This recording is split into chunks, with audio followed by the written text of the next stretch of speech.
All right, ZBA, we are live. We are recording. Phone lines are opened. Go for it. Thank you, Matt, and welcome everyone to the Town of East Hampton Zoning Board of Appeals meeting for December 17th, 2024. We have some scheduled public hearings this evening. I'll read the first one into the record. The first applicant is 3 Beach Plum LLC at 3 Beach Plum Court in Amagansett, Suffolk, tax to map number 300-1110-2-19.2. The size and location is 41,641 square feet at 3 Beach Plum Court, map of Beach Plum Park, number 8832, Lot 2, in Amagansett. The description is construct an additional 31 square feet of pool deck on the west side of the property within minimum side yard setbacks on a property containing beach vegetation and freshwater wetlands. A modification of the zoning board's determination filed July 11, 2019, and modified January 27, 2021, is required to construct the additional pool decking 17.4 feet from the western side yard lot line where a 30-foot setback is required. The zoning district is A3 residence, AE flood zone, and the elevation is 10, and the secret class is type 2. Council, do we have proper affidavit of service and posting? So I do have the affidavit. Everything appears in order. There are also photographs of the poster here, and this document is stamped received December 2nd by the zoning board office. However, the board member Meering, who did her inspection today, did note, and it's in the photo here, that there was no poster as of today. So I think I'm going to leave it up to the board as we've done in the past. I don't know if you want to hear from the applicant about, there was a poster and it's here in the photos. I don't know if the board wants to see them, or if the board wants to open the hearing and have him repost and leave the record opened. When was that post? December 2nd. And we have a photo of it posted. We've had this before. We've had this, we had some bad weather, some very windy bad weather. So Sideways, I think we continue the hearing. I don't know, board members, if you have any, if you agree or not, but I think we continue the hearing. Well, for me, the fact that it was December 2nd means it was up in an adequate amount of time. Yeah, I mean, they definitely got it up prior to the 10-day clock starting. I mean, we do know when we've discussed this that technically the obligation is to maintain the poster for the entire 10-day period, but we have sort of given leeway due to weather in the past. But we usually follow that up with a requirement of a new poster being posted, maybe with a notation that the record's left open for additional comments, but it's the board's decision. December 2nd was actually earlier than the 10 Right, days yeah. requirement. Yeah. Yeah, I never really punished anyone for doing it early. Yeah, no, I know. No. Right. But- And the photo you have showed it being on like that orange. Here, I can pass it around. Let's do Yeah, that. would you pass? Because I just want to show it compared to the pictures they took today. Mhm. So, Yeah, it's actually the She must exact know photo because you she's have, on the but it has the poster on it. And the whole packet's man stamped. Okay. I mean, I'm fine with it. I am too. So, move forward. Okay. okay, Court. just wait for I only took a few pictures because I wasn't able to access the whole sites, but I did what I could. So, I guess it's up on that screen. But oh, is it? Okay, it's not up on the screen. So I'll go over. I can't see what's up. LTV thing. We can't get them on this side? No. Brian, did you share your screen? I thought it was already sharing. Let me check. Oh, no, it's us. On one place, Matt, but not. Otherwise, I'll just step over and I can speak from the podium and just, and it's small. Oh, wait, Now you're talking. Okay, thank you. Okay. There we go. So there's the, thank you. I was on the site today. I avoided the torrential rain yesterday. So that's the area where I think the other photo shows the posting was. It was not there today. And then I just to double check the next two or three photos, I just looked around like on the inside of the fence. So Brian, if you just want to scroll through them quickly. It wasn't on that side. Keep going. And I looked at the construction fences that were swung open if they were on the inside, and it was not there. Keep going, same thing. Okay, so just wanted to be clear that I had looked. Next photo, this is walking onto the driveway from the house, obviously on the right side of the photo, you're looking to the west side. And I guess as you were to go down that west side, and you can go to the next photo, you can get a little bit, I would imagine, Brian, that is the area back there where the expansion would be. I was not able to really get access to behind, so this is all I have for us tonight. But I think it generally shows the area where the 31 square feet would be going. That's all I have. My shortest field report. Thank you. Do we have the applicant here this evening? Good evening. Are you showing the slides? I don't have any slides. I don't know. I sent them over, but I have them here.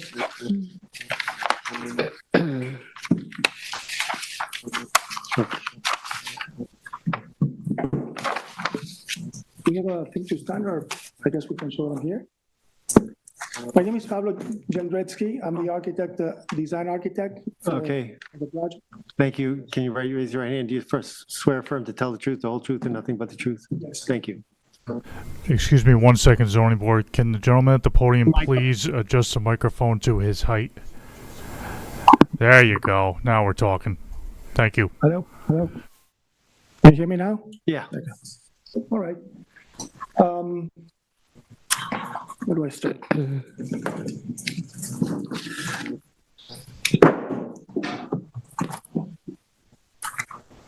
You can see.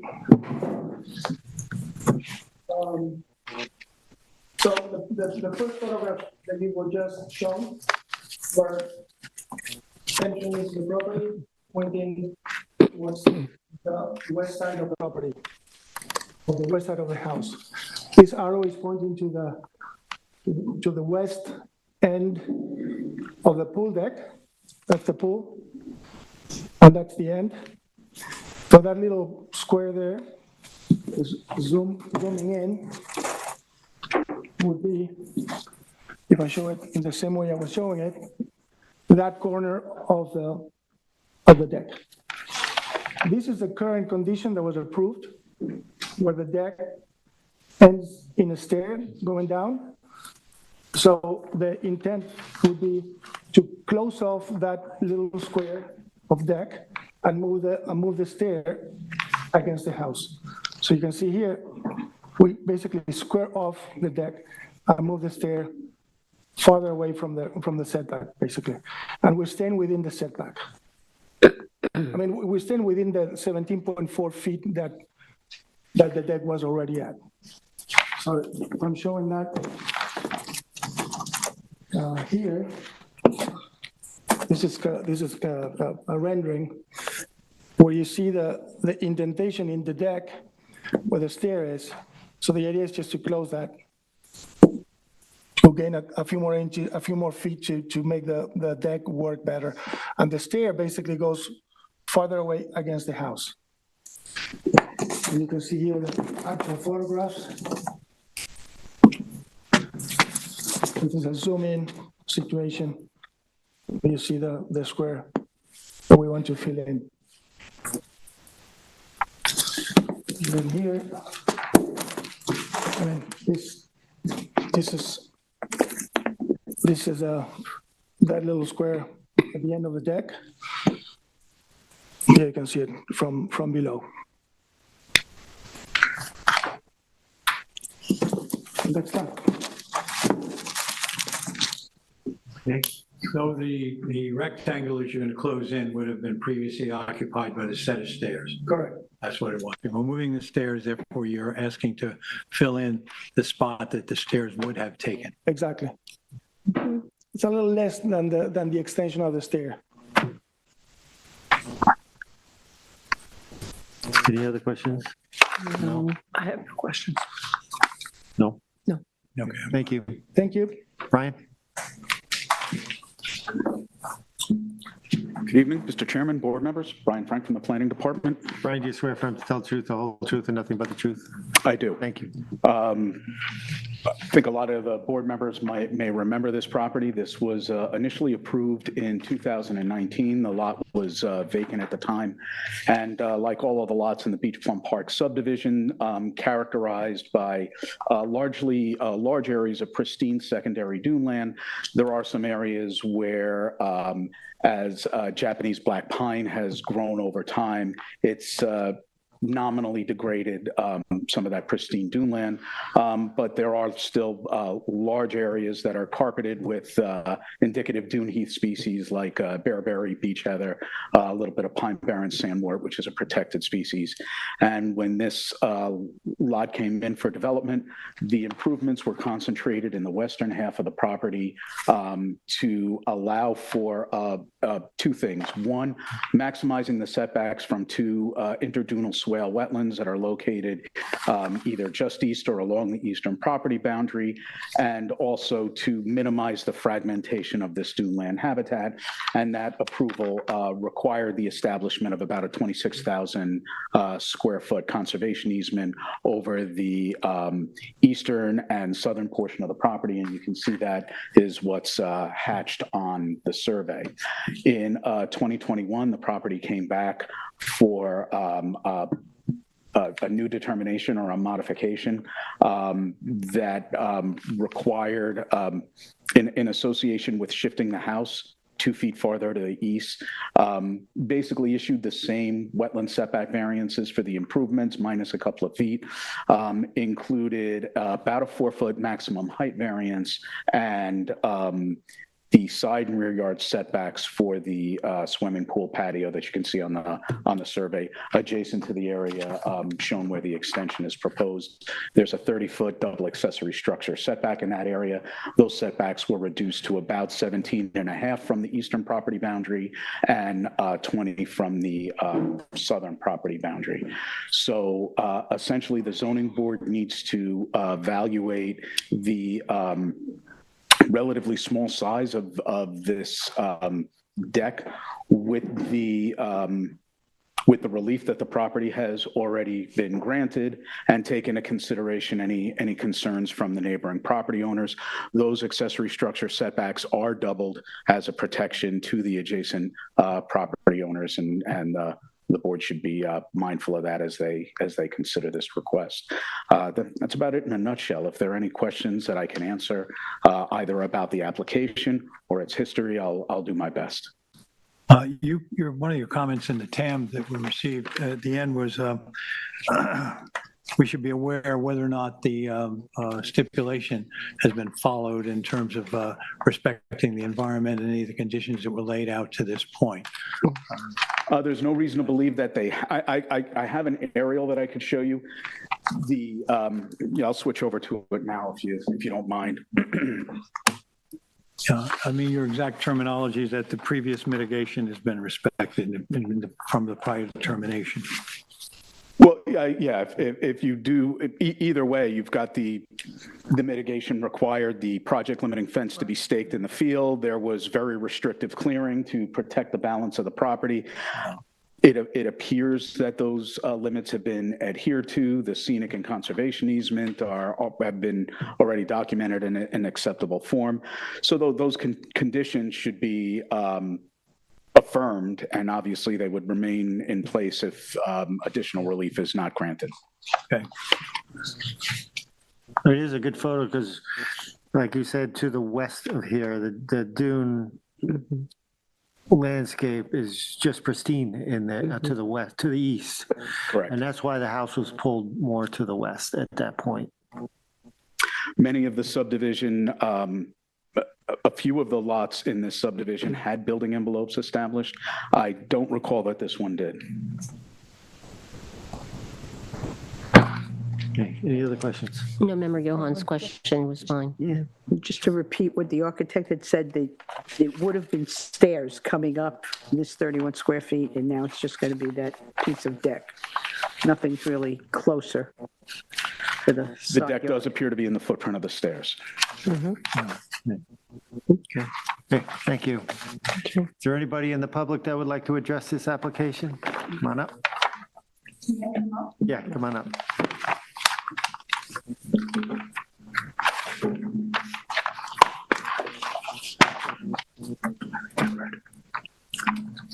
I'm Marina Vassarelli. I live in 5 Beach Plum Court. Do you swear, 5 Beach Home, do you swear affirm to tell the truth, the whole truth, and nothing but the truth? Yes. Thank you. Could you just pull your microphone down a little bit to you? Thank you. I'm Marina Vassarelli. I live at 5 Beach Plum Court, which on the west side of 3 Beach Plum Court. And I'm here appearing in front of the committee tonight because I strongly object the additional 31 square feet that 3 Beach Plum is asking. Because in the second photo that was shown by the architect, right now is a strict line. But once this is granted, then the corner will be sticking out. And as the architect himself has stated, the purpose of this is to move the steps or the stairs away from, a little bit away from the house. That means that it will be closer to my house. Right now, okay, with the variances, the significant 3 variances that were granted, which is, one of them is 42%, and then the other, because from the setback requirement on the west side, and which is my house, and also another 25% variance that was granted that allowed them to, instead of having 100 feet setback from the wetland, they are allowed to have 78 and 75 feet setback, and plus the additional 25% variance on the height. Because of these 3 variances, it has generally destroyed the privacy of my house, the exterior deck and part of the interior living space. Now, and also the side, because of the way the house is tilted, they have a direct 100% clear view of my space, which if these 3 variances have not been granted, everyone will be facing the front, everyone will maintain the privacy. In the Hamptons, the exterior space is precious. People spend a lot of time outside enjoying the peaceful and quietness of their life. And this construction since 2019 and today is almost the beginning of 2025. It has been a very, very long time. And I just don't want to go into the petty detail, not petty, but in a way, all the destructiveness, okay, on the day-to-day basis. And after getting all these 3 variances, they are still not happy and still come back wanting this additional 31 square feet. By achieving this 31 square feet, they have to demolish what has already been completed. So, I'm grateful for Mr. Brian Frank's December 8 letter to the committee in urging the committee to evaluate the proximity of the existing structure to the western property boundary. Right now, it's already very close. Okay, it's pretty much breathing on top of each other. Okay, and with this additional 31 square feet, although the 31 square feet sounds trivial, but in reality, when you look at it, it's not trivial. It's the entire corner. That will bring the 3 Beach Plum Court even closer to my house and even have a closer and clearer view of my dining room and the rest of the deck. And because of this time, the package of documents that were submitted, and it gave me an opportunity to review the May 7, 2019 minute for the public hearing again. And then in the meeting, okay, the reason for that time the committee granted all these extraordinary variances was that there is no impact to the adjacent properties, will not cause any undesirable changes to the character of the neighborhood. And also the proposed project and the proposed variances have it's modest and will not interfere with the enjoyment of the neighboring properties, which these all turn out to be totally the opposite. And I'm here urging the committee to My time is up. You can finish your sentence. Okay, thank you. Okay, I think I make my point clear. Thank you very much. Anybody else? Matt, is there anybody on the phone? You have one caller. Are you ready? Yes. Okay, unmuting last four digits. 2424. You are live. Yeah, hi, it's Brad Butwin. I'm the other owner at One Beach Plum, and I've observed much of what Marina spoke about. I mean, my property closed the same day as number 3, September 1 of 2016. So there have been 8.5 years of hearings and constructions, and I don't have any dog in this fight because I'm on the other side. But I wouldn't say that the addition is trivial, and so what she says makes sense to me. Thank you. Thank you. Okay.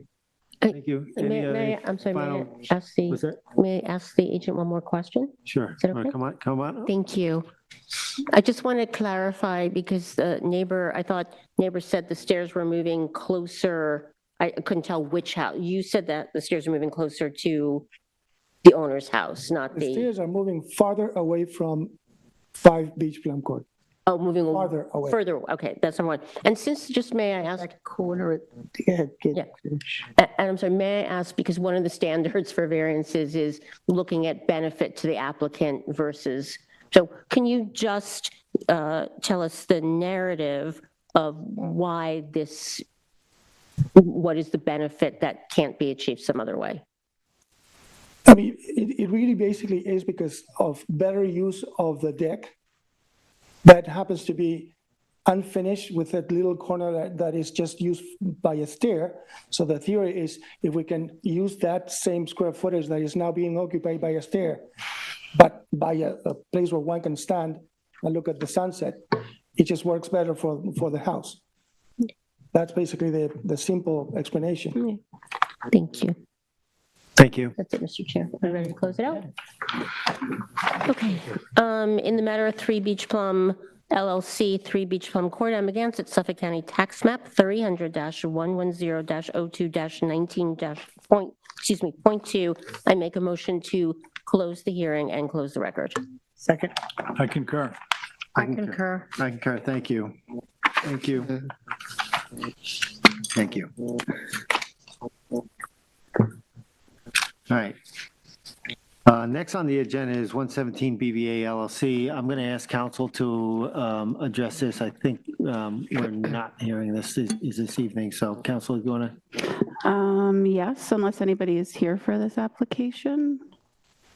We did not receive affidavits of notice and posting. I'm also aware that somebody did a drive-by and there is no poster. So this should be adjourned. I'm ultimately aware of a larger discussion. The town board recently adopted a resolution authorizing a partial settlement of an Article 78, and the cause of action that is being settled relates to this appeal of a building inspector's determination. So I'm stating that this is being adjourned tonight. We did not hear from the applicant, like I said, and we're not aware of any notice, but I ultimately think that it's going to be withdrawn. So just so the board is aware. Okay, thank you. So next we have Devon Yacht Club. Before I'm going to excuse myself. I am recused from this application. Thank you. Thank you. I'll continue reading it into the record. So we have Devon Yacht Club at 300 Abraham's Landing Road in Amagansett, Suffolk Tax Map number 300-127-3-16 and 17. Size and location is 6.61 acres at 300 Abraham's Landing Road, Amagansett. 300, I said the tax map number. The description is site plan, special permit, natural resources, special permit, and variance applications have been made to demolish the existing buildings, accessory structures, and infrastructure, and to build and update the structures on the Devon Yacht Club property. The relief sought is a natural resources special permit pursuant to 255-420 of the East Hampton Town code and 20 variances in addition to any other relief necessary are required for this application as follows. Variance from 255-1110 of 25.9 feet for the clubhouse, where 70 feet is required, 47 feet and 73.8 feet for decks and concrete pad respectively, where 80 feet is required from Abraham's Landing Road. Variances from 255-440 of 106.7 feet for clubhouse, 130.9 feet for decks, walkways, 96.1 feet for bathhouse, 91.1 feet for sailing center, 51 feet for northwest tennis court, 36 feet for northeast tennis court, 97 feet for concrete pad and generator, and 150 feet for new deck on walkway to dock where 150 foot is required. Variances from 255-430 of 88 feet for staff residence, 58.8 feet for workshop, 61.6 feet for northwest tennis court, 56 feet for northeast tennis court, 62 feet for generator, concrete pad, 32 feet for transformer, RPZ, 51 feet for parking where 100 feet is required, and 90 feet and 80 feet for clubhouse and bathhouse, sailing center, septic systems, respectively, where 150 feet is required. Zoning district is A5 residence, BE velocity flood zone, and the secret class is type 1. And this is a continuation hearing this evening. And I just want to say that we recently received packages from the applicant. The town planning department has not really had time to do a full review of that. So we're going to request that maybe we hear your side, and maybe, you know, if Lisa or the applicant want to address us on this issue, you're welcome to have you respond, present your, move back a little bit. We gave you a list of questions that we wanted to see addressed, and those are the issues that we're being before us today. And I think we want to afford the planning department adequate time to respond. But we want to do that in terms of writing from them. So we want to hear your response. We can hear some questions back and forth, but for that most case, we'll leave a period of time open so we get a written response. Is that okay? Anybody want to address us on this issue? Are we okay with that? Okay. Thank you. Go ahead, Rich. Do I have to swear them in now if this is a continuing hearing? Yes, I probably should. Yeah. Rich, you swear affirm to tell the truth, the whole truth, and nothing but the truth? I do. Thank you. If my voice gets a little wonky tonight, it's because I had a little thing happen 2 weeks ago. So I apologize for that. I'll try to talk as loud as I can. At the last meeting, we presented the overall project to you. At the meeting, you concluded with a request for some additional information. We got a memo from you dated December 2nd that outlined 8 separate items that you wanted us to address. During the course of the time of addressing those items, we also did a little bit of tweaking to the plan, which is in the package of materials. I just thought I would discuss those first with you. We gave you a number of different documents. We gave you the redesigned sanitary system that we talked about at the last meeting. I told you that we were looking to try to improve the setback for the sanitary system, which we were able to do with the help of TF Engineering, so we gave that to you. There's a revised grading and drainage plan prepared by Aris Design that shows some modified recontouring, which I'll talk about in a moment. There's a separate cut and fill diagram, which I think is probably the most helpful in terms of looking. I know there's a question about fill on the site, so I think that's most helpful for you when we get to that. We have revised cut and fill calculations. We've updated the table of variances. You have a couple of letters. You have 2 letters from TF Engineering, one which is a hydrology analysis, and one was just a structural engineering analysis, because you wanted to know if this building could be raised, if it needed to be in the future. There's also a letter from Lee Wisher of the Woods Hole Group, providing an opinion about the environmental improvements for the site.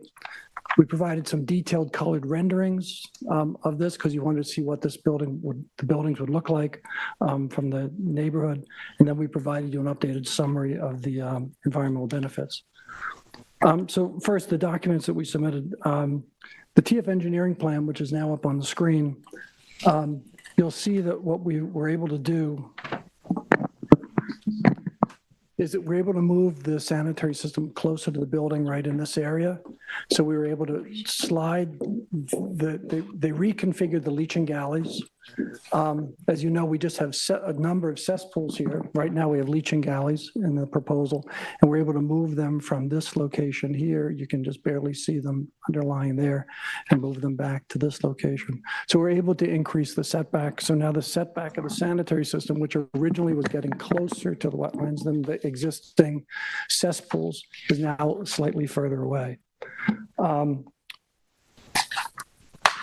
So what we have with the sanitary system, even though we are not compliant, we have a new IA treatment system, so better technology. We meet the health department standards relative to the elevation above groundwater and also for the flow characteristics for the maximum flow that's required. And then we have that slight increase in setback. So I think that if you look at the sanitary system just by itself, you'll see that there will be less impact to the wetlands from the septic system that's proposed. The revised site plan that was done by Aris Design, we revisited the grading plan. Could you bring that up? So there were questions about some of the fill and the fill calculation. So we went back and we worked with Aris Design to try to reduce the fill as much as we could. Because we know that there's a concern about truck traffic and how much fill is coming to the site. So what we were able to do is there was fill proposed in this. Did I do that? No. It's not you, I promise. Okay. Just reloading. Okay.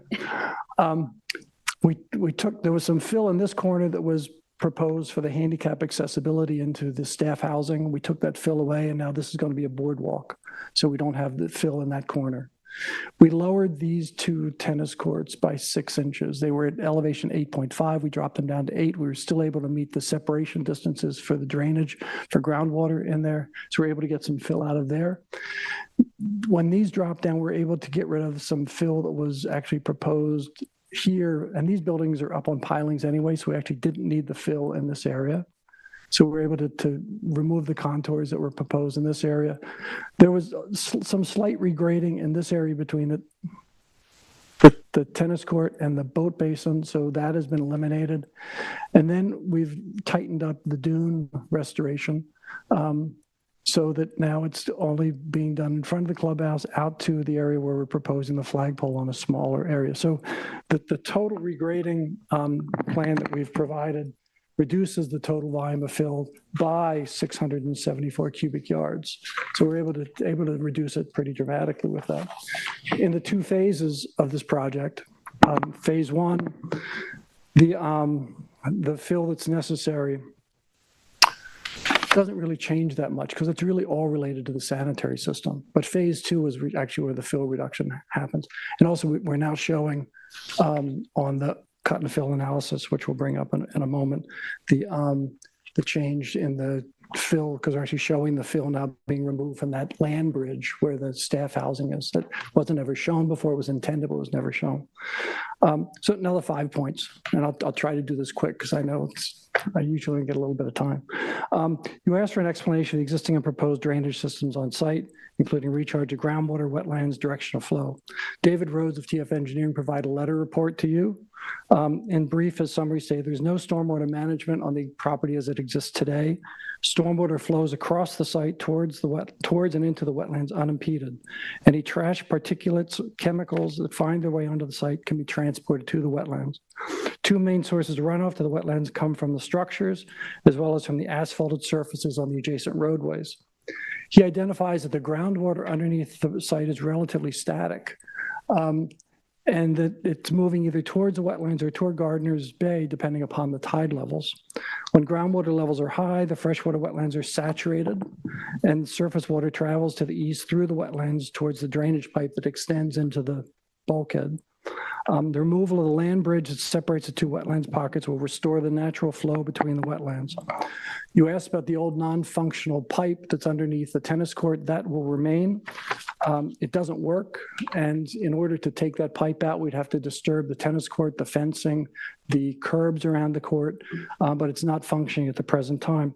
The existing PVC pipe and pump system, which is from this location around to there, that was installed by that was recommended by Larry Penny, who I'm sad to report passed away just I recently. just heard that today. Said, So he had suggested this be installed in order to shunt the water from the wetlands to the west to the wetlands to the east. That will be removed. So once the land bridge is removed, that flow will be allowed to carry through there. He also found that the capture and recharge of stormwater will result in a healthier wetland system over what currently exists, will allow stormwater dispersion to be filtered and released at a slower rate, and it'll better mimic the natural characteristics of the property. The sand that's underneath the leaching will also provide a sand filter for any materials that are being discharged. You asked for a further review and discussion of the impacts of the proximity of new structures to wetlands. We provided you a new table. So you've seen this table before, but we've corrected it in terms of the changes in the setbacks relative to the sanitary system for the clubhouse. And I think that if you look at all the elements between existing setback and proposed setbacks, the existing column here, proposed column there, you'll see that in almost every single instance, the setbacks are improving. There's the tennis court setback that's like 1 foot closer, but you'll see that they're almost all improving. So I think if you look at the sum of the improvements of this project and not just parse it out individually, you'll see that this is a dramatic improvement in terms of the environment relative to the natural resources. This project is a choreographed dance, the design, which we talked about before, and it's really been designed to meet the the needs of the club, pay respect to the natural resource standards, and provide substantial environmental improvement. The building coverage, total coverage are getting slightly less, and clearing on the property is getting dramatically less. You have a letter from Lee Wisher in the file that was given to you, and he concluded that, in his opinion, the proposed project, as designed, will increase the resiliency of the property by raising the buildings, enhancing the dunes on the seaward side of the new buildings, planting the area seaward. The new project will provide protection from sea level rise for the next 46 years, and he's got some narrative in his report. I'm just reading you his final summary. Additionally, the proposed improvements include the relocation of the building, the staff residence, and installing the IA systems for the buildings and providing for capture of rainwater, or will provide significant environmental benefits. Relocating the staff residence, removing invasive vegetation, and restoring the wetlands connection will increase biodiversity within the wetlands and restore what had been degraded by the presence of the structures and the usage of the property in this area. Okay, so next you asked for an explanation of the proposed grading. So this was, I think, a very helpful drawing that was done by Aris Design, because when we sat down and we said, how do we explain to you where the fill is going? So the green areas here are the areas where there's no change in grade. The red areas where there's a cut, where the fill's actually being removed. There's a little bit of a higher elevation in this area right now that's being dropped down, because this is the area where the tennis courts are being reconfigured. And then there's the cut over here, down in this area where we're taking out the fill there. The blue is the area where the fill is. This is the sanitary system. This is the sanitary system in here. This is the tennis courts being elevated for drainage. This is the dune restoration. So this is not some plan to just bring in fill to change the grades. It's all been designed appropriately in terms of trying to accomplish the environmental protections necessary for the redevelopment of the site. And again, this plan represents a reduction in the fill that's necessary. The proposed fill in front of the clubhouse, which is the dune restoration, That's been narrowed down a little bit, but it's coming up to elevation 10, which is actually the FEMA floodplain elevation for that area. We're trying, there's no nefarious reason why we're trying to do that. It's really for flood protection. It's trying to provide a barrier if the water washes over the beach in that area. So it's going up to the FEMA flood elevation, elevation 10. That's what the top is. It'll be planted with beach grass, so it'll be stabilized. The architectural elevations that were prepared, I think, are actually quite helpful.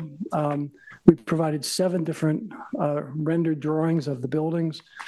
So this way you can see what the buildings would look like from the beach, which this is one of the views of the buildings from the beach. And then we also have them from Abrams Landing Road. The architecture is really designed to maintain the traditional vernacular of what's there. Pitched roof lines, weatherwood exteriors.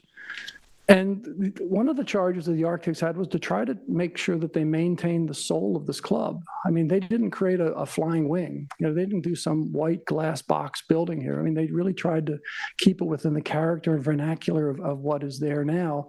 Improved, a little bigger, taller, you know, FEMA and some second floor space in the clubhouse, but trying to keep it within the character of what the club has been, because it's something that's important to the membership.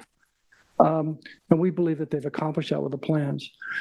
The rendering from Abrams Landing Road, which is the last one that's in the package, it actually is, this is one that's corrected from one that we had provided before, because the ones that had been provided before actually didn't take into account the 60 feet of vegetation that's between the edge of the pavement and the property line that will not be disturbed.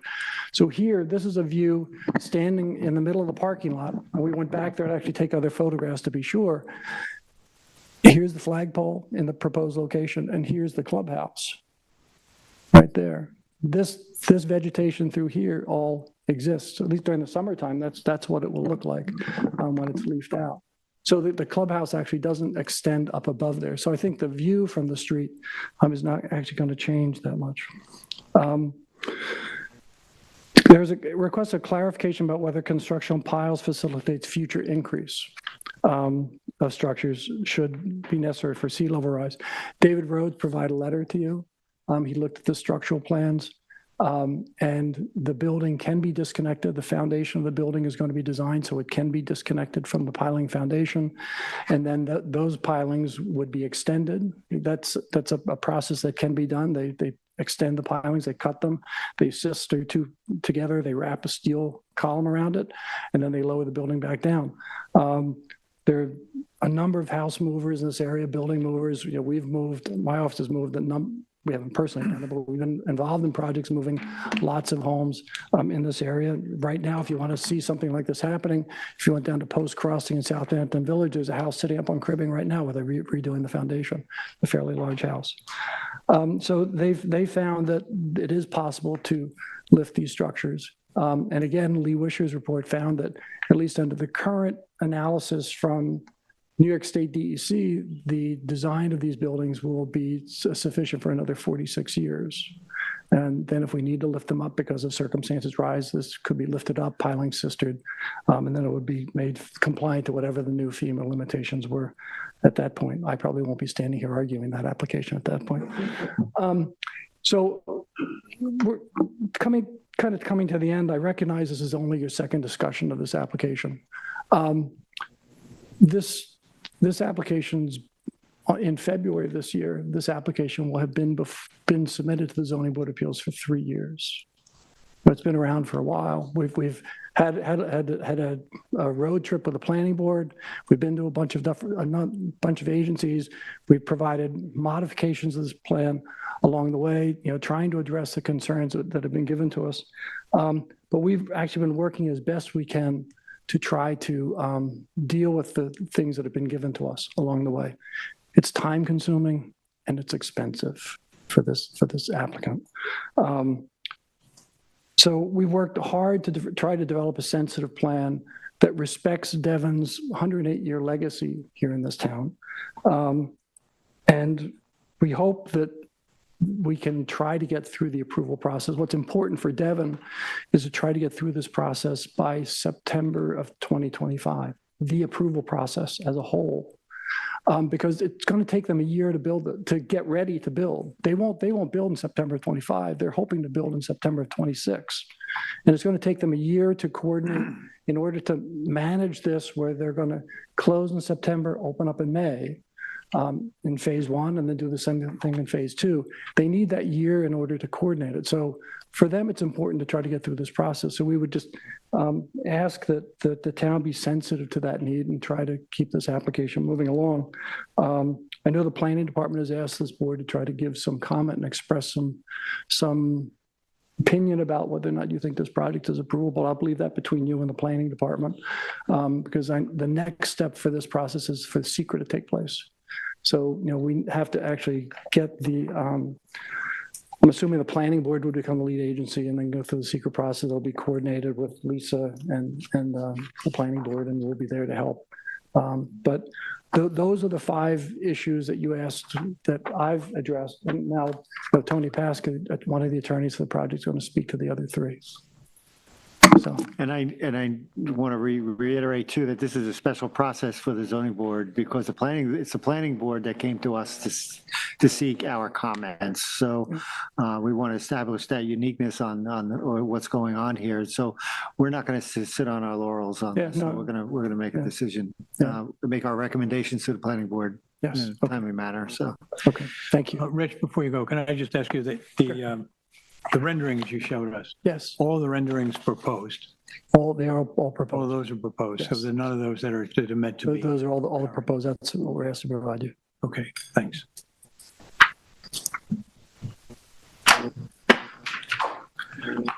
How are you, Tony? Thank you, Anthony Pasca. Beth Baldwin and I are 2 of the attorneys on the project, along with Eric Brown. We came a little bit later into this mix, but it also gave us a little bit of a perspective to see what had transpired up until that point, and that's part of what I want to talk about. The 3 of the 8 questions that you guys posed the last time, the 3 that I thought were more appropriately addressed by us were your question about further review and discussion of the intensity of the use, a further review and discussion on whether the variances are the minimum necessary, and a further review and discussion of each variance required. And originally we had planned on getting into the variances probably after we came back to you after seeker, but I think because you asked the question, it's fair that we accelerated that a little bit, and Beth and I put together a memo of law that was only submitted, I think, yesterday. And so do not expect that any of you have had the time to read it. But I do want to talk about at least the themes of that, and some of the things that might be easier to talk about in person than on paper, because your eyes may start glazing over when you're reading the memo of law. In the memo, I will say that we grouped the variances into 3 basic categories. We had the Dune Crest setback group of variances, we had the wetland setback group of variances, and we had the Abraham's Landing front yard variances. I think today I'm probably going to be talking a little more generally about how they all fit together, because that is really you can look at them in groups, you can look at them individually, but there's also a real importance to looking at all these variances at the same time. So I think one of the things that Rich has already talked to you about, both at the last meeting and at this meeting, is how this is a complex design process to get to the point where we're at today. And he called it a choreographed dance. I'm going to talk about it as a jigsaw puzzle, because for me, that's the easier way to talk about the variances and to talk about all the different elements that kind of go into what you all have to decide at the end of this process. And I see that the site plan's on the screen. That's what I did want to talk about first, because I think the first thing you look at with the jigsaw puzzle or the project like this is, what are the parameters? And you want to think about the framing of the puzzle. I think that works for the variances because that is what dictates the tension between how to fit all the program needs and protections within this property. So in the north, you have the beach and dunes, which create the dune crest setbacks, pushing things as far south as possible. On the south, you have the wetland system, the freshwater wetland system that's pushing everything the opposite direction. On the west, you have the Abraham's Landing that's pushing the zoning setbacks to the east. And on the east side of the property, you have the boat basin, which is just a physical barrier there that no one's talking about moving. And so that is creating sort of that eastern framing of this puzzle. And it's sort of not a surprise that you see a lot of different colors and lines in this because it's a very complex puzzle that had to fit within those frame parameters. To make it work, we also had to think about what does the applicant need and what are the goals of this project? What are we really trying to fit within that puzzle? And so to start, this is a truly unique project because of the existence of this club predating zoning, predating wetlands regulations, predating dune land protections, all the natural resources, all the DEC's rules. Everything got adopted around this club that has been around for 100 years. And it's the same ownership group, different members, of course, but the same owner has controlled this property for over 100 years. We don't see that very often, not in modern zoning where properties change hand every couple of years sometimes. It's hard to find an example of a property that's been around this long with facilities that have been historic. And so the question is, what are the elements that the club needed to fit within this project? Obviously, we talked about the boat basin, which is an element, one of the amenities that the club has, and that is not being changed. We have 8 tennis courts that are important amenities to the club, and so those had to be maintained. We have a clubhouse and the other facilities that the goal of this project was to modernize and improve to the extent we could. And then we have the staff housing aspect of it, which is, as you know, it's being consolidated into that building, but it's an important element to improve. So to add to all of that, the club's needs, the parameters of the property, we also have the sort of regulatory rules on how you fit these pieces together. And so one of the things that had to be done was to figure out a way to do this with as much compliance to current code standards as possible.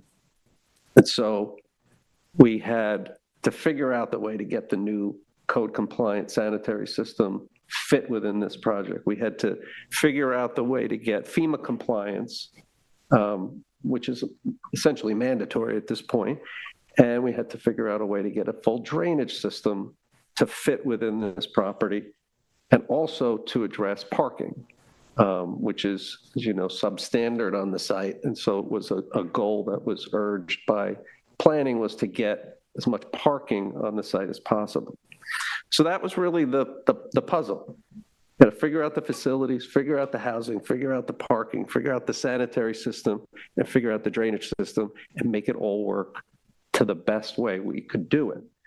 So full conformance, there's no way that we could achieve that. I think everybody agrees that there's just within those setback parameters, it would be an impossible task to try to fit all of that within the miniature conforming envelope that might exist in the very center of this property. So the question is, how do you prioritize the goals? How do you prioritize the setbacks? And how do you maximize all of that in a way that results in a win-win for everybody?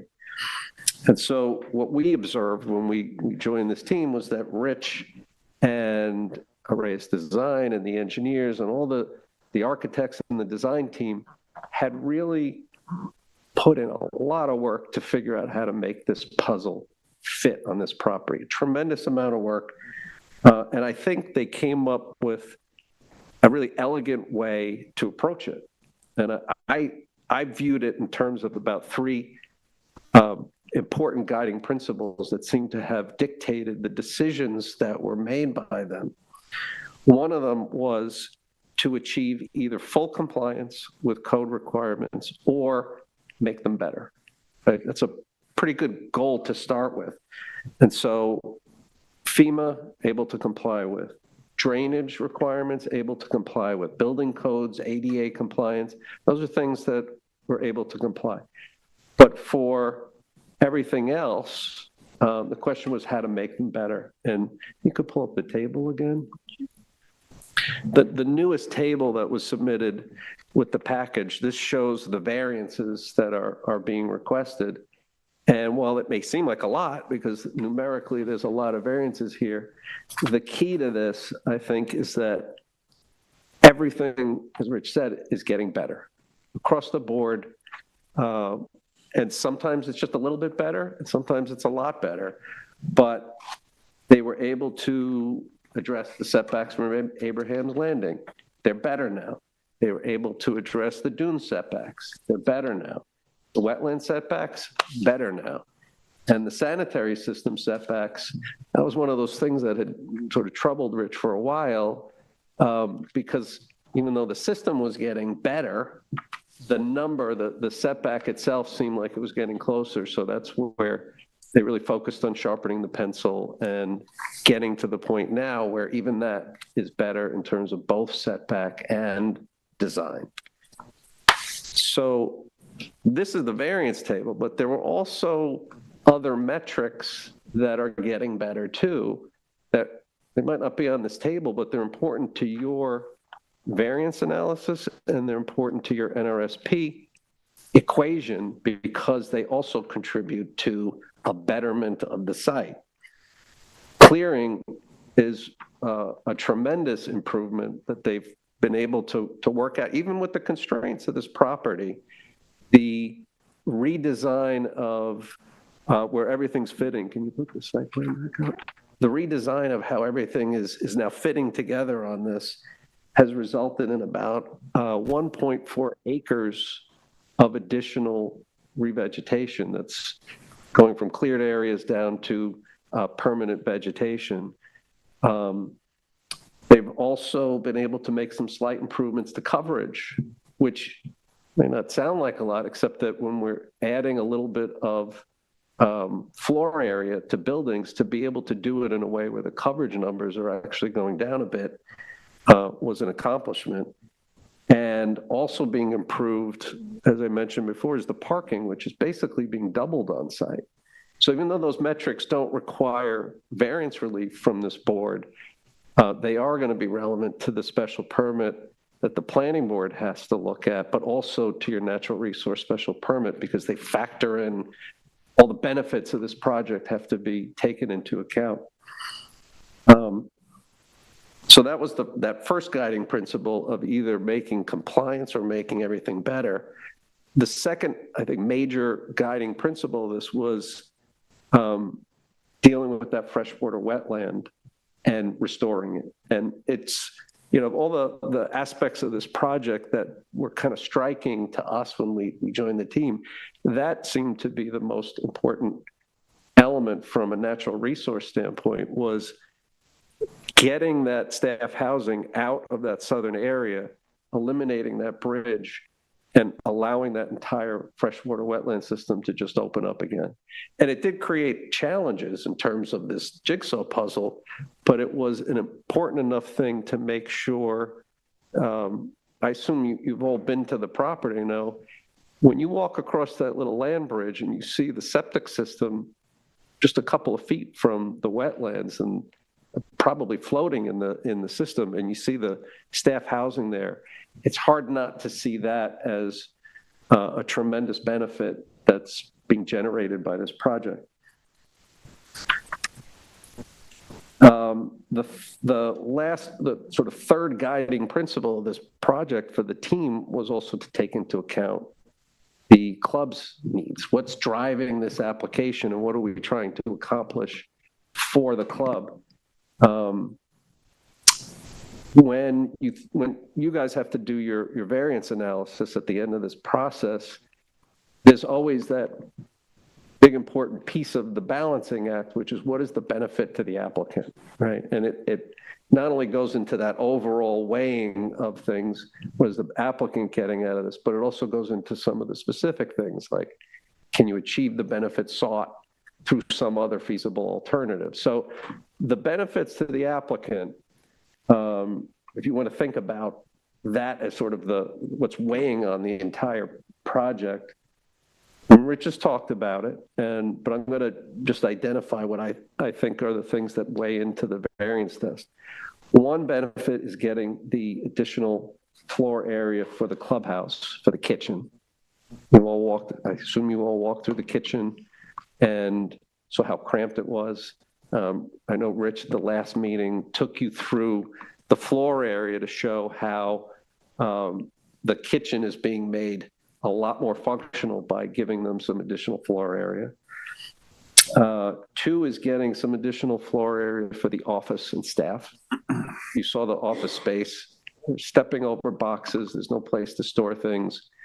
And the staff is enjoying their breaks out next to the dumpster. So part of the project goals was to make their lives better and make it more comfortable for them, and also to get the staff housing up to par, because those, not talking about increasing any beds, but to have some common space for them, to have ADA compliance, all the things that you would expect in 2024 and beyond that may not have been expected back when those spaces were built for them.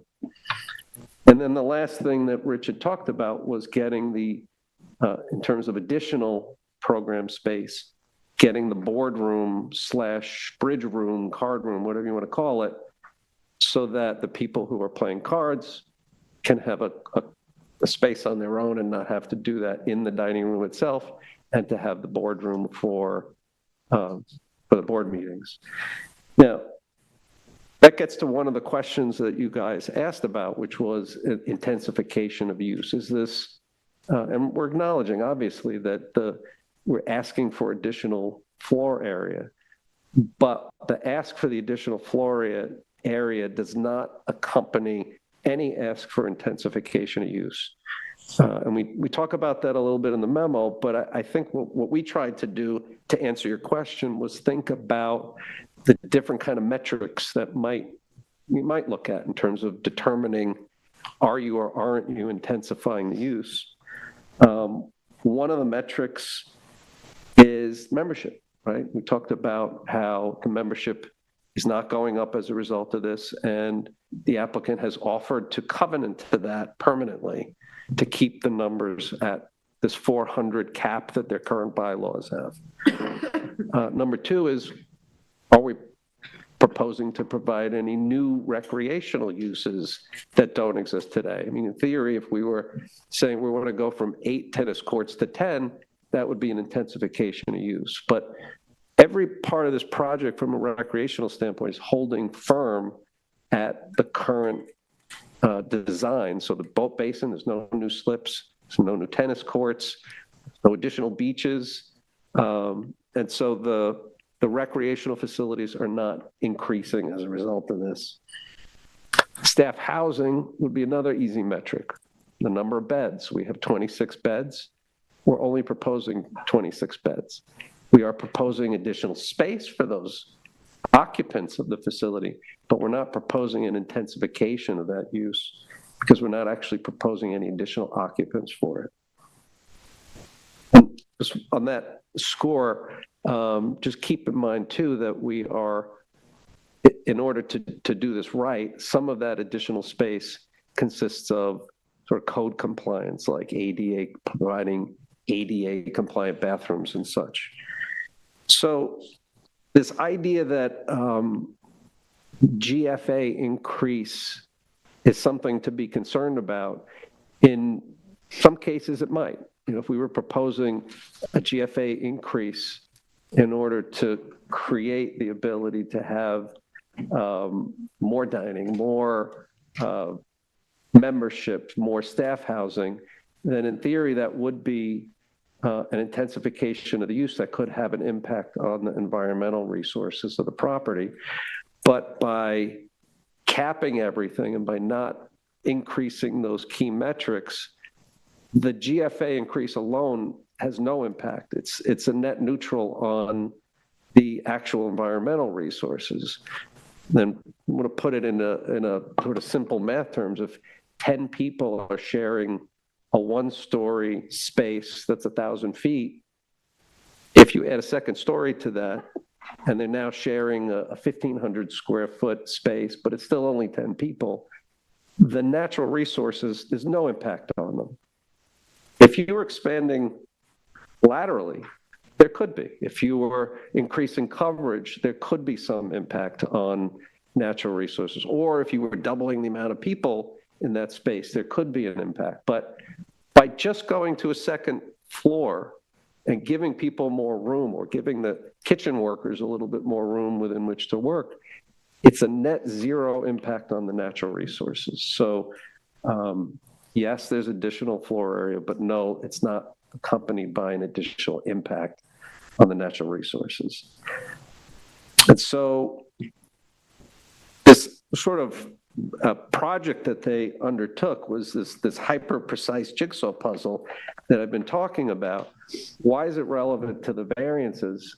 And I know one of the things that Rich talked about last time, which is very important to the variance test and all the different factors that you have to consider, is this idea of a holistic view of all of these variance requests at the same time. And that's the reason I've been talking about this, how the jigsaw puzzle affects itself, because you can look at each variance individually and we can say they're all getting better, and that's a good thing. But when you add them all together and when you look at them as a whole, it's impossible not to view this as a net positive in a substantial way. When you, let's say we talk about the Doomcrest variances that we do group together. If you try to isolate them and just look at them alone and don't take into account anything else, you might say, well, just make them bigger, just push things back further. But that's where that intricacy of that jigsaw puzzle happens, because if you try to push the building any further away from the Doomcrest, you run into the sanitary system, and the sanitary system then runs into the wetlands, and we don't want to make that situation worse. So all of these things interplay with each other, and you could do the same thing in reverse. And you could say, if we try to make the sanitary system further away from the wetlands to the south, that's going to push the building to the north and closer to the dunes. And so this balancing of sort of the holistic view of all these variances does have to accompany your analysis of the 5 factors and your weighing of the benefits to the applicant against the detriment to the community. I guess the same thing works too from Abraham's Landing. You could start, if you tried to isolate the front yard variances and say, why don't you just push things further back, you run into some barriers. And then all of a sudden you're squeezing buildings, which is then forcing everything closer to the wetlands and the dunes. So it's that idea that you look at these variances holistically. It's important to every factor, I think, that you have to end up looking at the end of this process. So when you look at the impacts on the character of the community, all of this works together. All this works to create a much better site than what's there today. When you look at feasible alternatives, you can't talk about an alternative to one variance without creating problems in another area. And when you talk about the substantiality of the variances, you can't look at each one in isolation without looking at the context of what's being achieved by this project. So that's where one of your questions, very specific questions, was, are these the minimum variances necessary? I think that whole discussion about But I think you maybe asked at the last meeting about this, that, could you adjust something a foot here and there? Maybe, probably not, because if you start doing that, then there's no other way to do it without fitting things within this puzzle and then just creating new problems. And so I think with the complexity of the site, we have shown that the variances are the minimum necessary.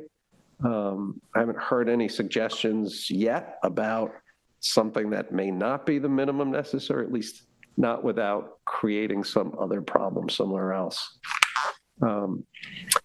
Another thing that came up at the last meeting that's relevant to the variances is this idea that this is new construction. And I know Rich talked about it at the last meeting too. And he mentioned that it's sort of unfair to treat this as new construction, but the TAM does talk about this as if it were new construction. And it's not, technically it's new construction in the sense you're knocking something down and rebuilding it, but a lot of times we refer to that as reconstruction.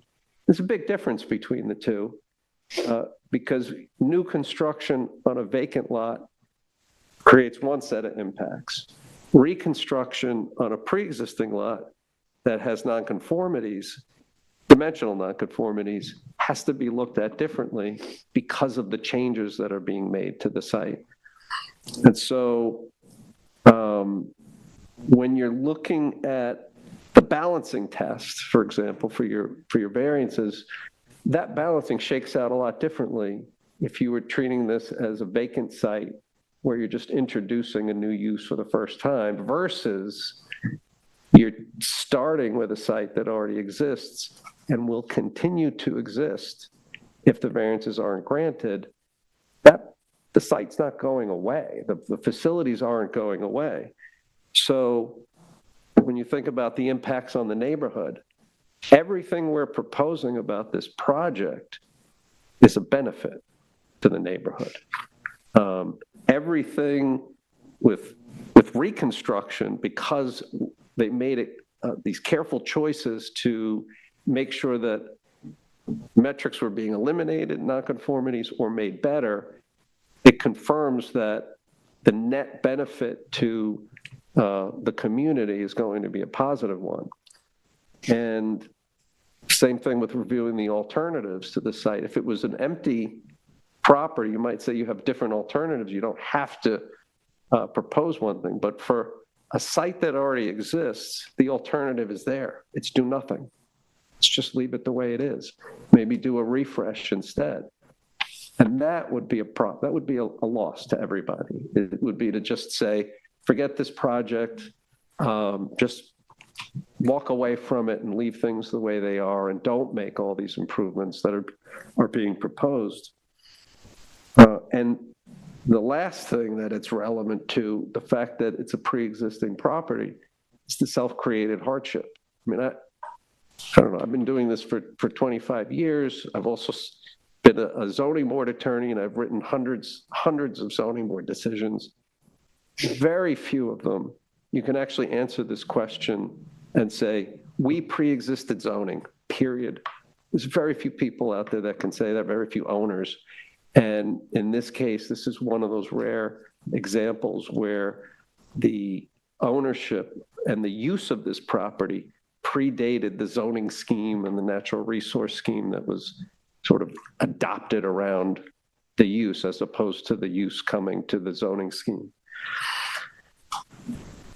So when you look at it in terms of reconstruction as opposed to new construction, it's easier to see how what we proposed is a win-win. It's a win, obviously, if it goes through, it will be a win for the club. They will accomplish the goals that they want for improved facilities and space and comfort, but it's also a win for the town and the natural resources because of all the benefits that the project will bring. And the converse, of course, is if it doesn't go forward, it's a lose-lose. I mean, there's no doubt that the club's going to be worse off if the project doesn't go forward, but so will the town. I don't think that's something that really could be debated, that the town would be better off for this project not to go forward when so many improvements are being incorporated into the plan. Another thing that was brought up at the last meeting that I think is relevant to the variance issues are this idea that there might be some lesser alternative out there, something smaller, something make the building smaller or get rid of a tennis court or something like that and just make the entire project lesser. And I mean, those comments were included in the TAM, and I understand why. It's pretty customary to do that. But with a project, really with every project that is a reconstruction of something that's existing, there is always that point where it's not worth it to go forward. And with a club like this, there's an aspect to the sort of democratic process that a membership club has to go through, where the project has to be worth it to the members to go through the disruption, go through the expense of the project. And all I can say is that there is no lesser alternative. This design process that's been going on for 5 years whittled it down to the minimum project that the membership needs to justify this very expensive reconstruction project that will disrupt their club for 2 years. So if the TAM mentions a theoretical possibility of a lesser alternative, I'm telling you that it's an academic discussion because it's not something that's really an option for us. And I don't mean that as a threat. It's not a threat. It's just a reality of that every project has that point where it's not worth it. And this is that point where if they're told you can't, get rid of a tennis court or just make it smaller, forgo your staff housing, it's not worth it anymore. And so the project will not go forward if that happens. And I think the last thing I want to address about the variances, there was a question at that, I think that Mr. Chairman, you maybe asked the question of, is the quarry is your job as a zoning board to look at it holistically like we want you to, or is your job to look at it as individual variances? And I think Ms. LaCory said something like both. And to a large degree, I agree with that you do have to look at both the holistic project and what it's bringing, but also the individual variances. But I don't think that it's possible to look at the individual variances without looking at the holistic effects of this. And so that's part of why we went through that effort of talking about the complexity of this design, because you can't just isolate one variance and say, let's look at this dune crest setback to the one part of the building without also taking into account what effect it would have on every other variance request and every other metric and nonconformity and conformity that we're achieving by this project. So I think that's the argument I wanted to make about the variances. And I guess from here out, we'll go back to the question, what happens next? I know you want time to have the planning department respond, but I guess we are sort of looking for some direction to get back to the planning board so that the secret process can really kick off. And I'll say, I know you don't have a ton of applications because single-family residences don't go through secret review, but this is one of those cases where presumably you'll be an involved agency in the secret process, but your view is very important to this. It's not, there are involved agencies and there are involved agencies. And so we don't expect the health department to make any comments to the planning board. We do hope that this board does, because your jurisdiction over the natural resources is a huge component to the secret process that the planning board has to, or presumably will have to undertake as the lead agency.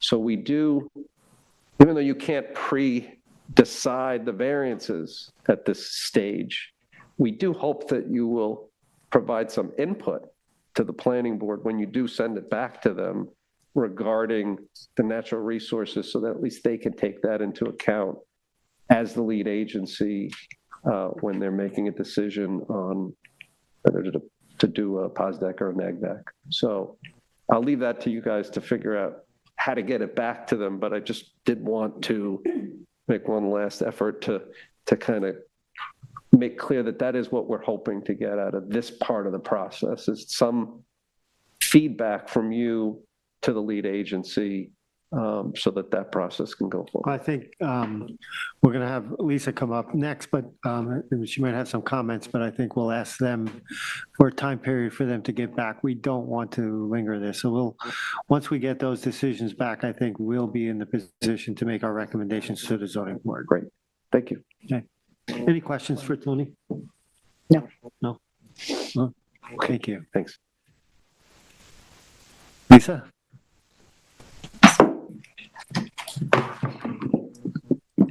Lisa LaCour for the Planning Department. Lisa, do you swear affirm to tell the truth, the whole truth, and nothing but the truth? I do. Thank you. Okay, so this has been a very interesting evening, very good presentations, a lot of things clarified from what the Planning Department and I believe from what the board had last asked for. And as has been mentioned, this information recently came in, so we don't have a presentation to make to you tonight about what you just heard. You have two choices. One is to say you've heard enough to answer the question, which is why you were having this hearing. The hearing began on November 19th as a result of the planning board asking you for your kind of preliminary input on this application, knowing that you can't have a real hearing yet because the application is not complete. It's not complete because SECRA has not been completed. So if you find that you've got enough information after tonight's hearing to get back to the planning board an informal, non-binding decision about what you think about the application, you could go forward and close this hearing tonight. If you wanted to hear from the planning department and the town consulting engineer on what was just submitted, we'll need to ask for more time.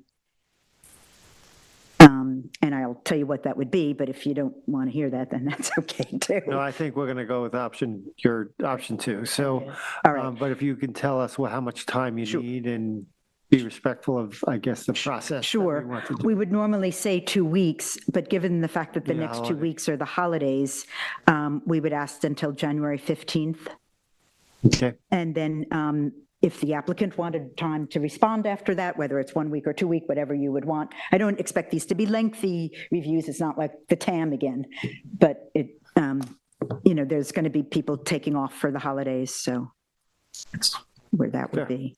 And again, at any time, it's somewhat in the applicant's court when the secret process is going to move, because the applicant needs to resubmit the EAF Part 1. There had been an EAF Part 1 submitted. It was deemed incomplete, so they need to resubmit it in order for the planning board to go on with the secret process. What that would be for them to ask the zoning board whether they could be lead agency, or the two of you would talk, communicate. Then we know once that starts, there's a time clock that also starts. So That is right, yeah. So hopefully we'll have all the information, so that, right, because then, then decisions need to be made, so, yeah. Right. Okay. Yeah, I think we just have a couple of weeks on the back end, just as Rich is going to do. So by January 30th, we'll be complete on your end. And I don't know if this is an option, but if there's an initiation process for the lead agency process where they have to send out notices and then wait, I don't know if it's 30 days or 45 days. I don't know if you would object to the planning board, maybe, at whatever their next available meeting, early January, to start the initiation process of just establishing themselves as lead agency. It wouldn't wouldn't bind anything in terms of they'd still be waiting. I don't understand the full legal impact, but I would have no, We'll get that. issue with that. We're juggling time clocks. We don't mean to be doing any delay, but I think you're hearing both boards are acting with all due diligence, and we're aware of your time schedule, but we have Yeah, we're going to go to the public. things to do. But Okay. Is there anybody in the public that would like to? Mr. Chair, before you go to the public, can I ask Rich another question? Sure. Rich, do you mind coming back up? You gave us these images, and this one is, they're not exactly labeled. This is number 4. So looking at that. And then we did have this cut and fill, and then you described the area that we were going to look to have additional material brought in to kind of feather that back out. I was a little bit confused by that. I know that what we had, can you put that back up for a minute? It was strictly to the west of the boardwalk. There was a small area that you saw was getting some additional material. You just want to make that clear for me, because when I look at this, I'm not sure if this is representing a much larger amount of regrade, and I want to make sure it's clear before we start. For the dune replenishment, right? Yeah, the dune replenishment, right.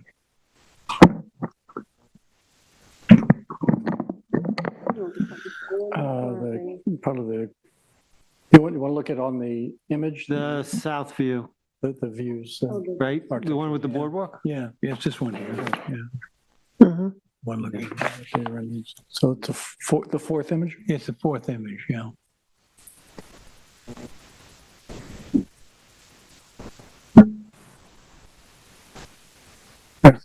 Not that one, actually. Keep going. No. Probably the one with the straight on view of the clubhouse. Yeah, it's the one with the flagpole to your right hand. As you roll down, you'll find it. There it is, this one here. Now, go ahead.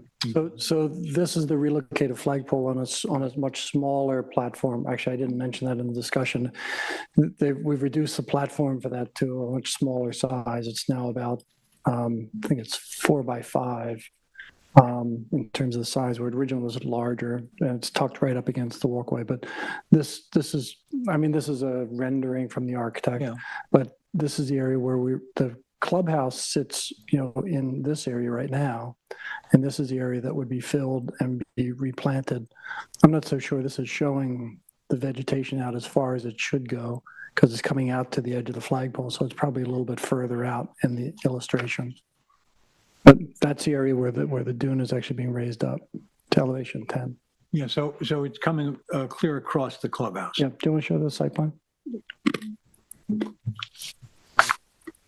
Yes, it's going clear across the front of the clubhouse. I think in your presentation a few minutes ago, you indicated that it was an area more or less to the east side of the clubhouse than that alone. I just wanted to know how much greater an area is going to be affected by this dune replenishment. Here.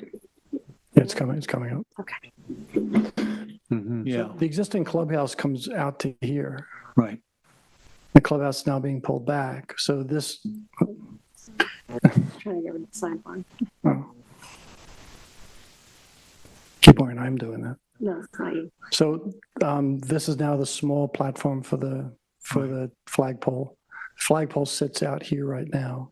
It's going to be moved over, so this way when the guy has to go out and raise a flag up and down, he doesn't have to walk through the sand, or when it's wet or sandy in his loafers to go out and do the flag operation. But this entire area through here would be elevated up to FEMA elevation 10.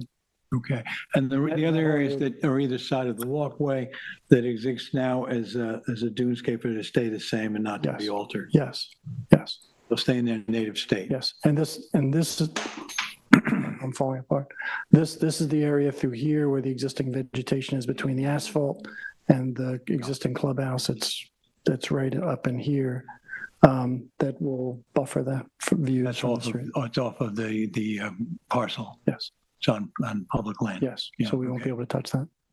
All right, thank you. Yep. I don't have any. Okay, is there anybody in the public? Joe?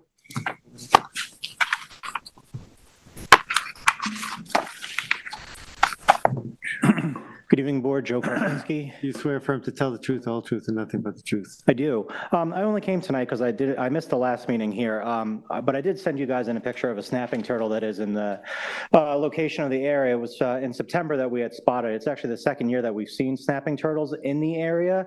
I do have the question of whether or not the turtle is actually nesting on the property in question, because that is a prime spot that it could be. It might be across the street.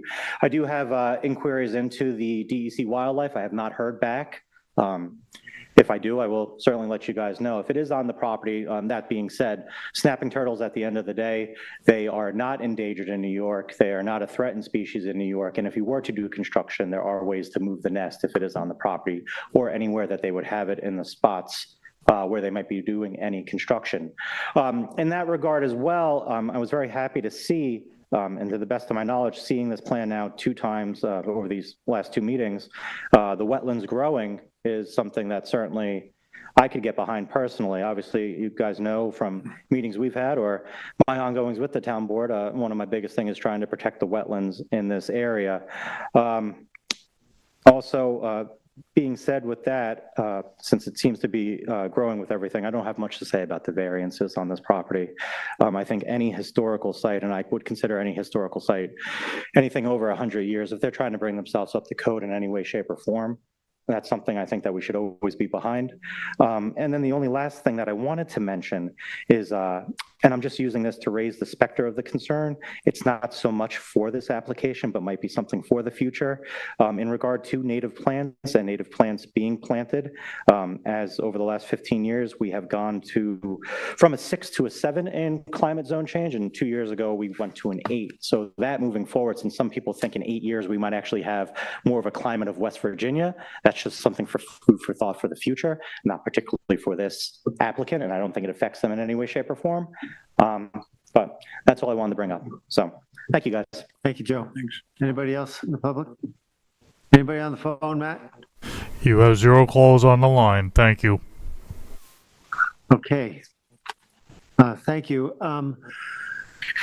Council, the protocol, this hearing, I believe, protocol-wise, needs to stay open because of the secret process. Is that right? But we're going to close the public part of this and then turn it over to written comments from the planning department.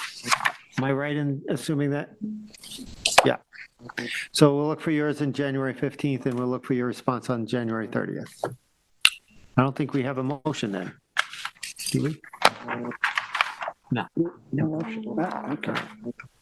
Thank you. Thank you. Merry Christmas. Happy holidays.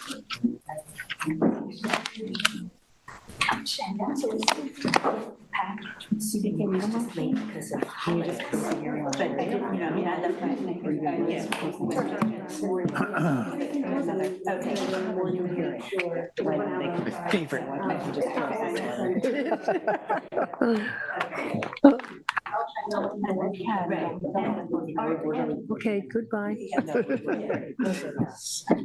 Okay, yeah. Okay, good. And then, Vinny, yeah, the other. Is there more? If we're gonna contact, we should probably vacate because they're gonna.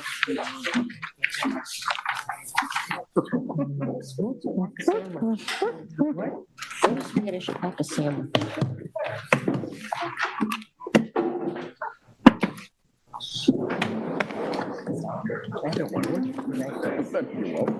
It's not necessary. Thank you.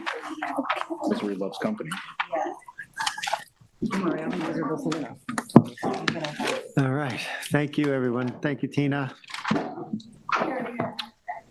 Next, we go to administrative application. We have My Wife Really Likes It LLC at 1 Association Road in Waynscott, Suffolk Tax Map number 300-200-3-8. And the application is for the hand cutting of approximately 17,800 square feet of Phragmites australis from the surface waters of Georgia Pond and the shoreline of subject property over 5 years. Brian? Am I sharing? Am I on both screens? No. No. No. Sorry, give me one more moment.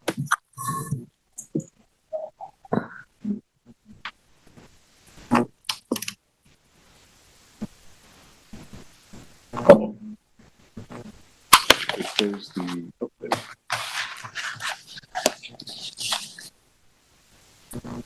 I think they logged out. Can you sign in? You have the meeting code again?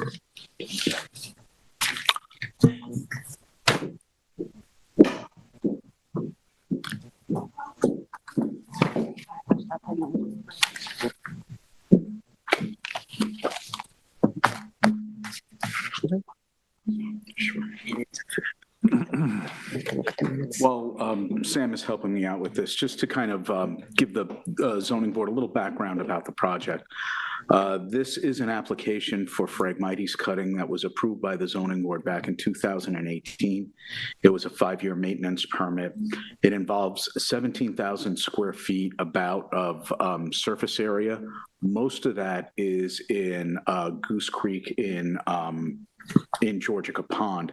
About 3,000, maybe a little bit more of that is within the lot line of the applicant's property. The applicant, as my wife really likes it, LLC. The street address is 1 Association Road.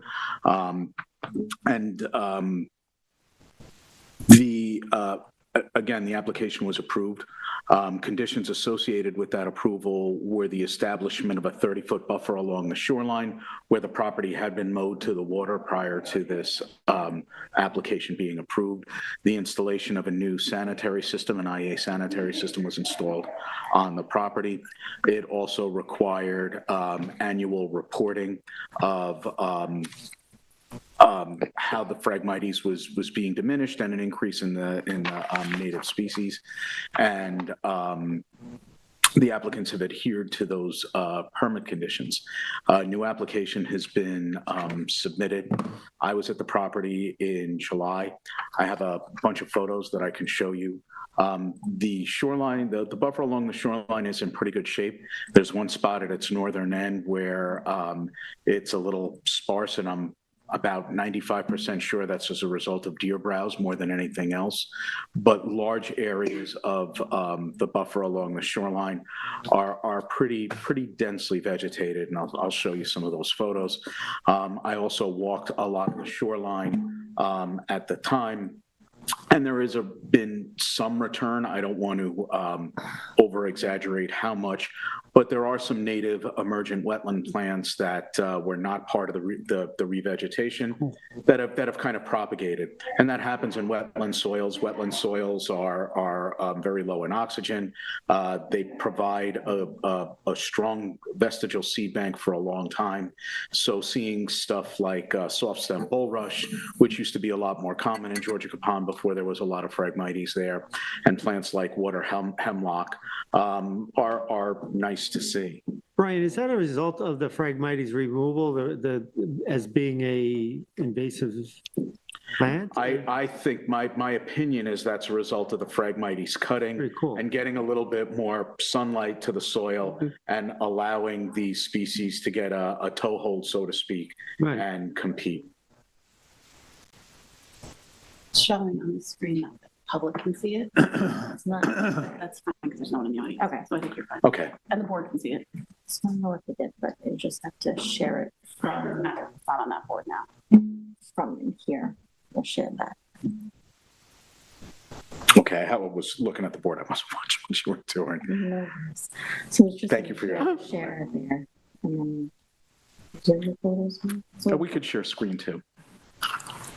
Yep, and that should do it. Hopefully, everything. Thanks, Sam. Sure thing.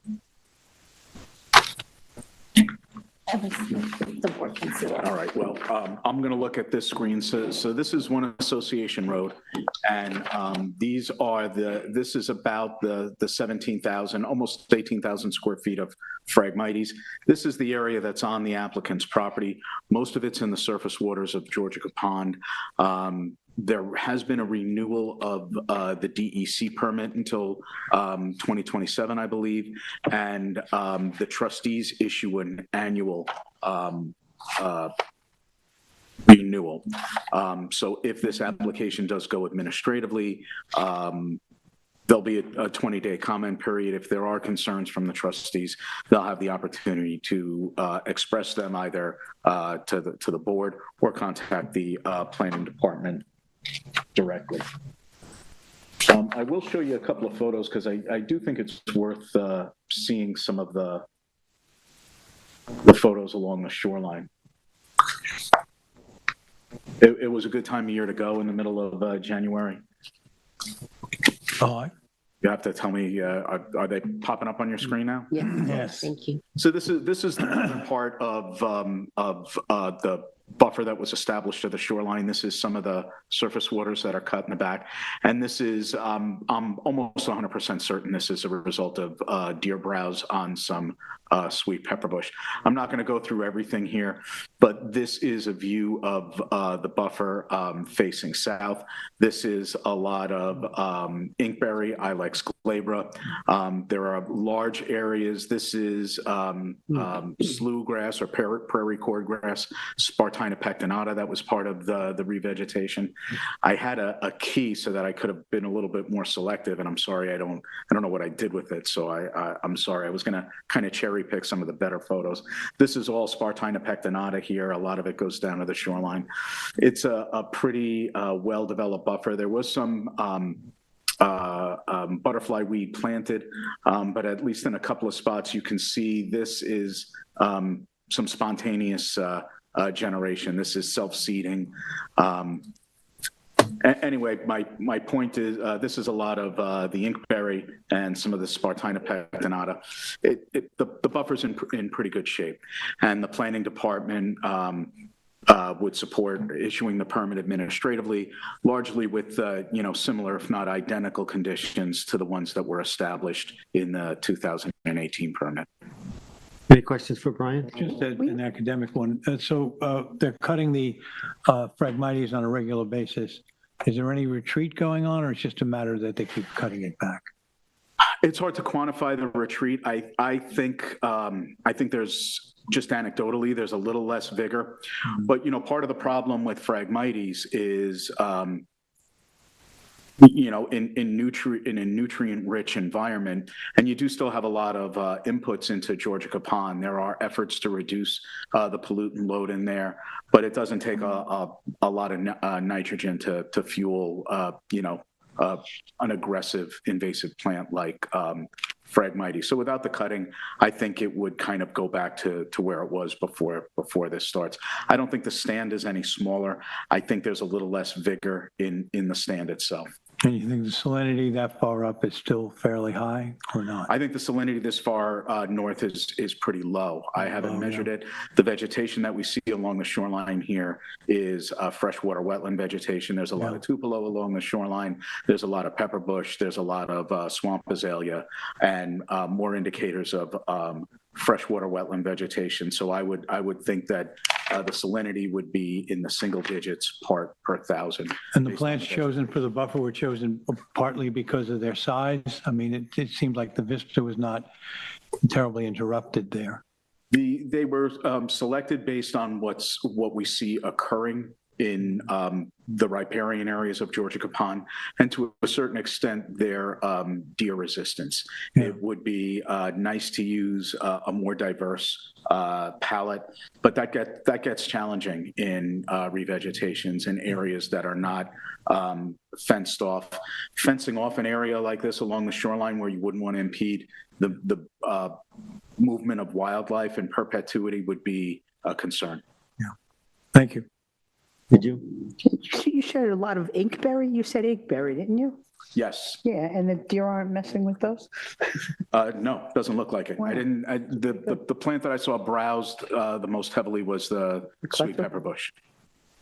That's a And disappointment. did they start with really small plants? Because it looks great. I think it looks great, the buffer.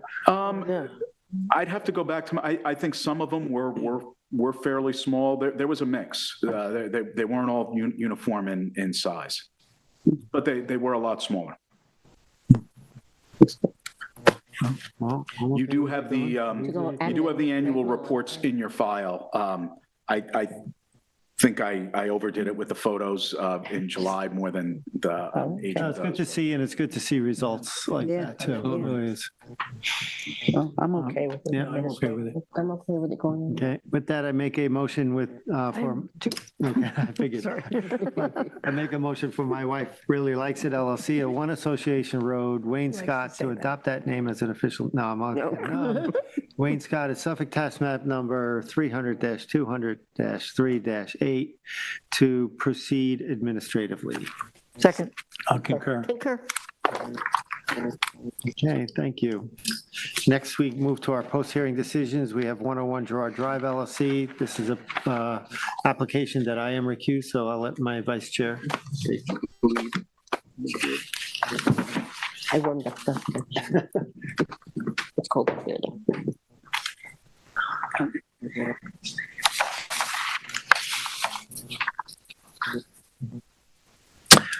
So our only post-hearing decision is 101 Gerard Drive,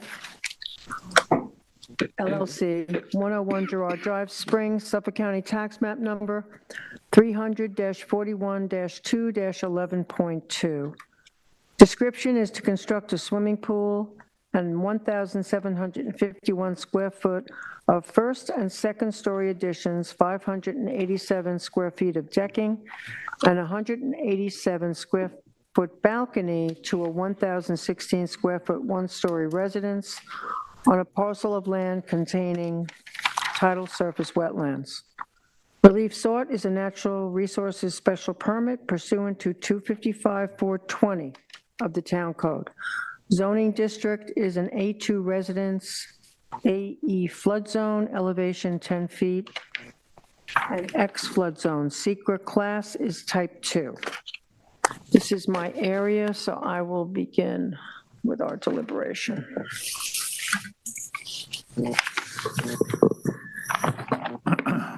Okay, this public hearing was held on October 22nd, 2024. We originally left the record open for 2 weeks, but in a letter, because there was a question as to whether or not the notices were sufficient. But in a letter submitted by John Shea, who is representing some of the concerned neighbors, we then left the record open for submission of written comments until November 19th, 2024. There was also another letter from John Shea, November 14th, 2024, outlining concerns and objections from some of the neighbors. There were a number of letters of opposition contained in the file, and they're all a part of the record. Denise Schoen was attorney for the applicant, and Britton Bistrian was the agent for the applicant. Don't want to miss anything here. Brian Frank, chief environmentalist, appeared on behalf of the planning department. Diane Franey, a neighbor who also addressed the notice issues and was not in favor of the application, appeared before the board. There were no callers. Now we'll go to the documents contained in the file. I think the most updated survey, and please correct me if I'm wrong, is by Gary Benz, dated last received, I think, last revised 10/14/2024, and it does, I believe, have the revised pool submission. It was dated received by us on October 15th, 2024. The proposed floor plan prepared by Zwarko, Ortman, and Hugo Architects is in the file dated 10/12/23.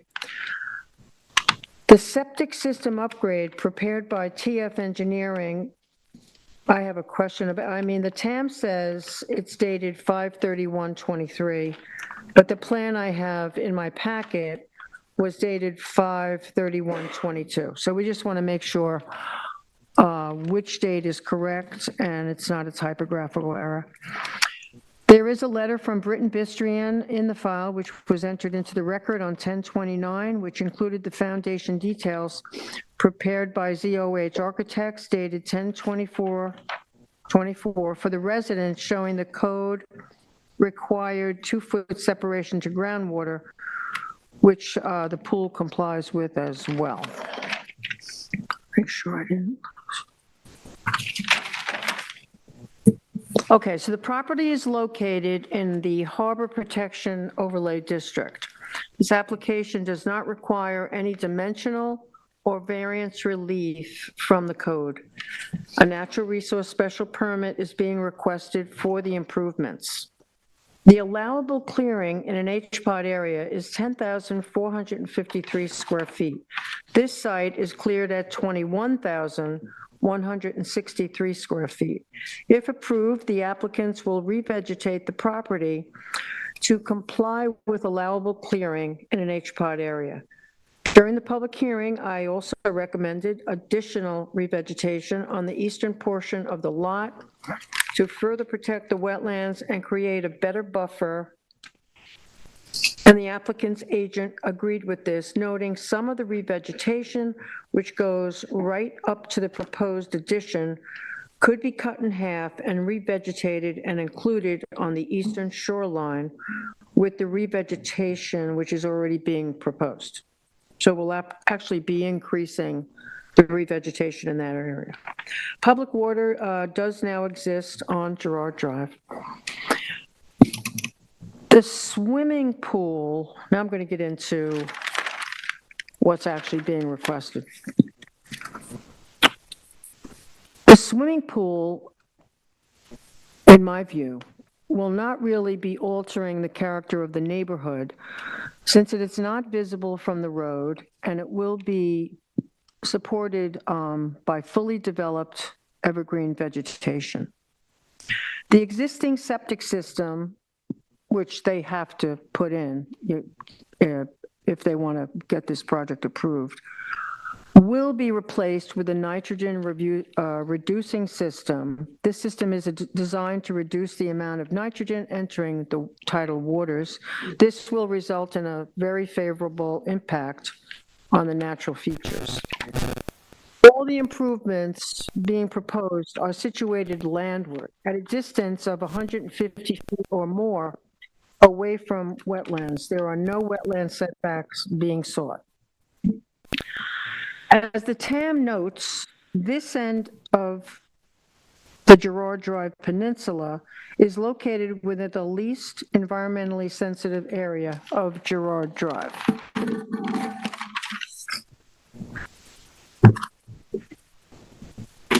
So without some factual basis for objection and careful examination of whether or not this will meet the code requirements, there has to be evidence in the record that this project will degrade, diminish, pollute, or cause the loss of tidal wetlands.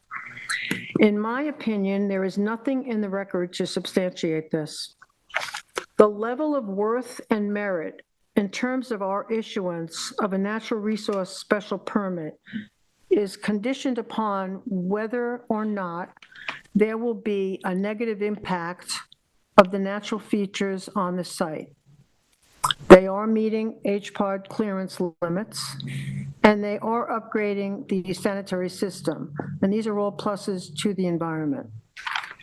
Finally, when the CARP plan was referred to during the public hearing, which is now part of the comprehensive plan, Brian Frank noted it was hard to apply any of the specific recommendations to this property because it is not in a high-risk coastal zone, and this property is one of the less flood-prone areas.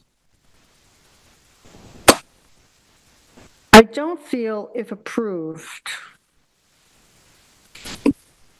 this will set a precedence. I feel this property is unique in terms of the area, and I don't feel this is precedent-setting at all. So for all the reasons stated, I feel the natural resources special permit standards have been met, and the project has been adequately mitigated, in my view, to approve this application in its entirety. Member Johan? Thank you, Madam Vice Chair. I'm not going to repeat your analysis of all the pertinent dates, but I do want to reiterate a few things that you did say, that you mentioned. This does not, it does require an NRSP, but it does not require any variances. The 150-foot setbacks have been observed. The project will benefit by having a new IA system, and in that sensitive area, that's a very large plus. The fact that it was over-cleared by some 10,710 square feet and that the applicant is willing to do that revegetation is a major plus. And I think that the recommendations that you made to the applicant at the time, that we could perhaps move some of the re-veg, and I know there was a comment from Brian Frank that some of what was in the initial plan was slightly impractical, a little close to the building, didn't allow for access. And I think that was rethought, and I think that's all very acceptable. And I think that in a large sense, what are we being asked for here? Well, I think that we're more than doubling the size of the house, and we're also adding a second story. I think this is a large change to the existing house, perhaps not quite as significantly as some said changing the neighborhood, because I think the neighborhood has other similar structures. But on this parcel, we are asking for for a large addition and changing the size of the house. There was testimony on the part of the applicant that it's a multi-use house and that they feel that this is a demand that required them to add on, and then they were looking for a way to make that a possibility. The way in which they came to us is then to give us those mitigations. Those mitigations, I have to recognize immediately, are significant. But I do have a problem with the pool. The pool, for me, I understand the legalities of which side of the house it's set on and that it's technically legal. I understand about the potential to screen it very well with evergreens, and I agreed with the effort made on their part to justify the location of the pool. But I spent a lot of time thinking about it, thinking about the site, thinking about what it means relative to other potential applications we may have, and what it means to the general character of the neighborhood. And while under NRSP standards, let me make sure I quote everything correctly here, 255-551, D1 and 2, I would vote yes, that alternative uses in terms of the addition have been as well thought out as you can and get what the applicant is looking for. And that alternative designs are probably what they designed for their needs is adequate. If I look at the general standards, 255-5-40, and I go to compatibility, I just want to read this in because it affects my decision. The site of the proposed use is a suitable one for the location of such a use in this town, and it is cited at that location. The proposed use will be in fact compatible with its surroundings and with the character of the neighborhood and the community in general, particularly in regard to visibility, scale, and overall appearance. I applaud the applicant for coming back with a very good suggestion on mitigation, a very good offer. The mitigation is significant. I think the septic is absolutely a major plus, and of course the revegetation is an additional buffer.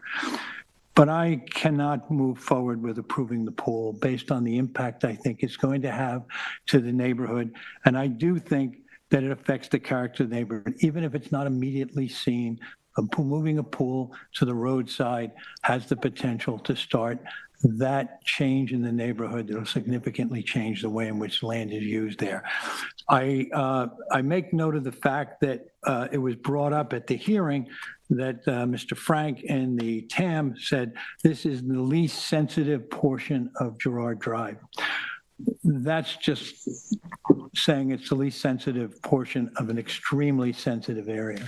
So while I agree with the assessments that have been done by others, and I'm being very careful about explaining why I'm declining this, but I will approve the addition. I think the mitigation is more than adequate, but I want to deny the pool. Member Berger?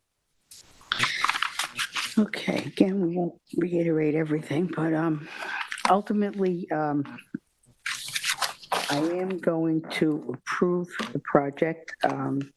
There's a lot of good discussion at this hearing. I agree with my fellow board members that the IA system and the revegetation, the revegetation might have been even more for me than the IA system. There is a large, the proposed additions are a lot, so there obviously will be more use on this property.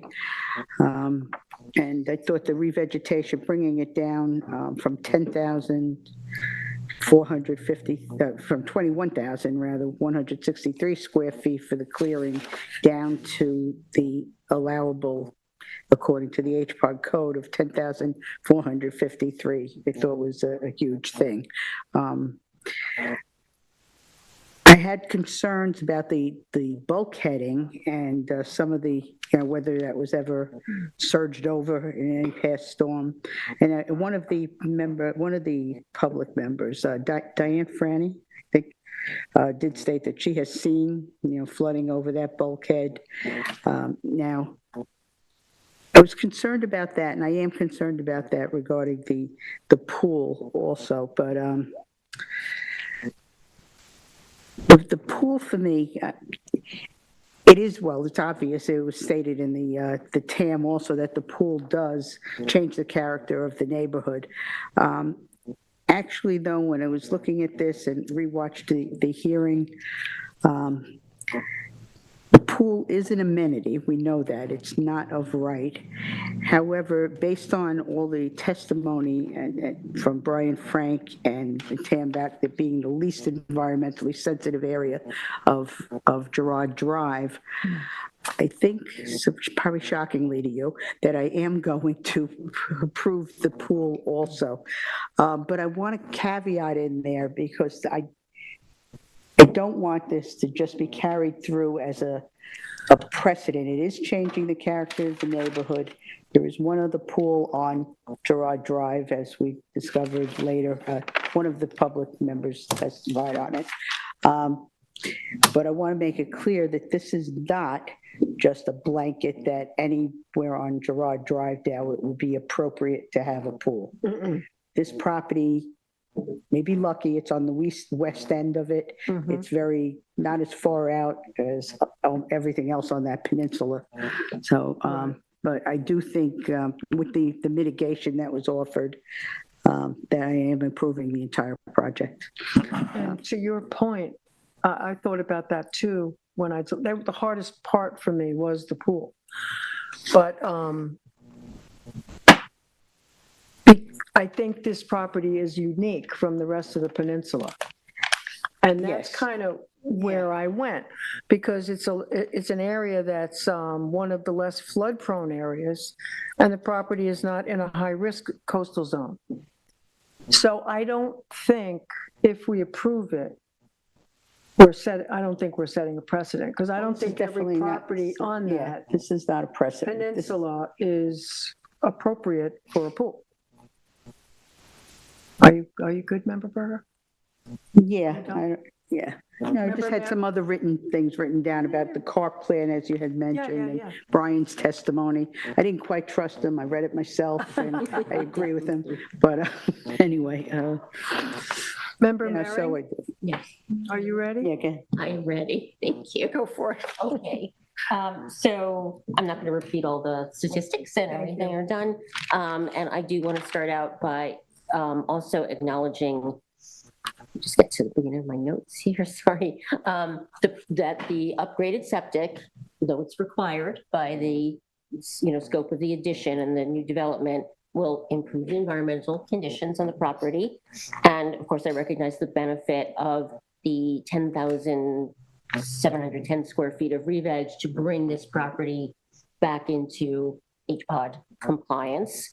And then the suggestion about shifting some of that and creating a more robust buffer. So with respect to those, I see this as compatible with part of the NRSP standards. But I just want to go through a little bit of my thinking for the record, which is what I grappled with. So according to according to CARP, all of Gerard Drive is characterized as a high-risk environmental area. And I think I was going to say the same thing that Member Johan said, which is, of course, we know that this is more protected because there's some hardening of the shoreline there, but it is, though it may be the lesser sensitive area in CARP, it is still all over, the whole peninsula. When you read CARP, it is very clear about how vulnerable the whole property is. I'll just cite a couple of the pages from there. So what I've been grappling with is, is this type of additional development, including the pool, appropriate, and does it really meet all the standards? So I just wanted to this background. That's what I'm grappling with. In addition, it's in two critical environmental areas, Peconic and Accabonac. There's questions about the groundwater elevation over time. It's sort of described as a very unsure picture about groundwater levels and the clear risk that they rise. So that will have some impact, I think, on my deliberation on the pool. And so just, when you look at CARP, I'm not going to read it all in, but, just want to cite it for the record, page 17, page 21, page 32, to talk about the entire peninsula being vulnerable to overwash and severe storms. And, coastal sediment probability of flooding, shoreline change is very high. Obviously, this is bulkheaded, but just in general, page 47, flood inundation risk for all of the focus area, which is Girard Drive, houses, which could lead to failure of septic systems and things like that. And of course, in addition, it's in HPOD. So that, gave me some pause. So let me just go to the standards. So in terms of preservation of natural resources, which is 255-551D, because of the benefits we talked about, I do believe that this meets those standards. But I think one of the things that we neglect is 255-551C, compatibility, which says that any building structure use activity for which an NRSP is sought must be found to be compatible with the purposes set forth in 255-111. And so I went through 255-111, and where I found lack of compatibility was in A1, orderly growth, C2, to protect, sustain, and restore open vistas and scenic view sheds for the benefit of the public. This is also in the SAS, the Accabonac SAS. Character, D1, and then the two coastal resiliency parts of 255-111. That's where it got very cuspy for me, 1 and 5, and I won't read them all in. So it was a real balance. This is a real balancing for me. And I'm going to approve the house. Can I just talk about character for 1 second, because this came up, and it will also impact the pool. There is very specific character on Girard Drive, and I know parts of it are changing, but one of the core parts of the character is this sort of very open vista. The neighbors also talked about it. When you are walking on Girard Drive, you see across this property and the bay is there. This project, because of where the 2-story addition is going to be, and then all this supposed screening around the pool, that takes that away. And I don't think that's something that we don't, consider.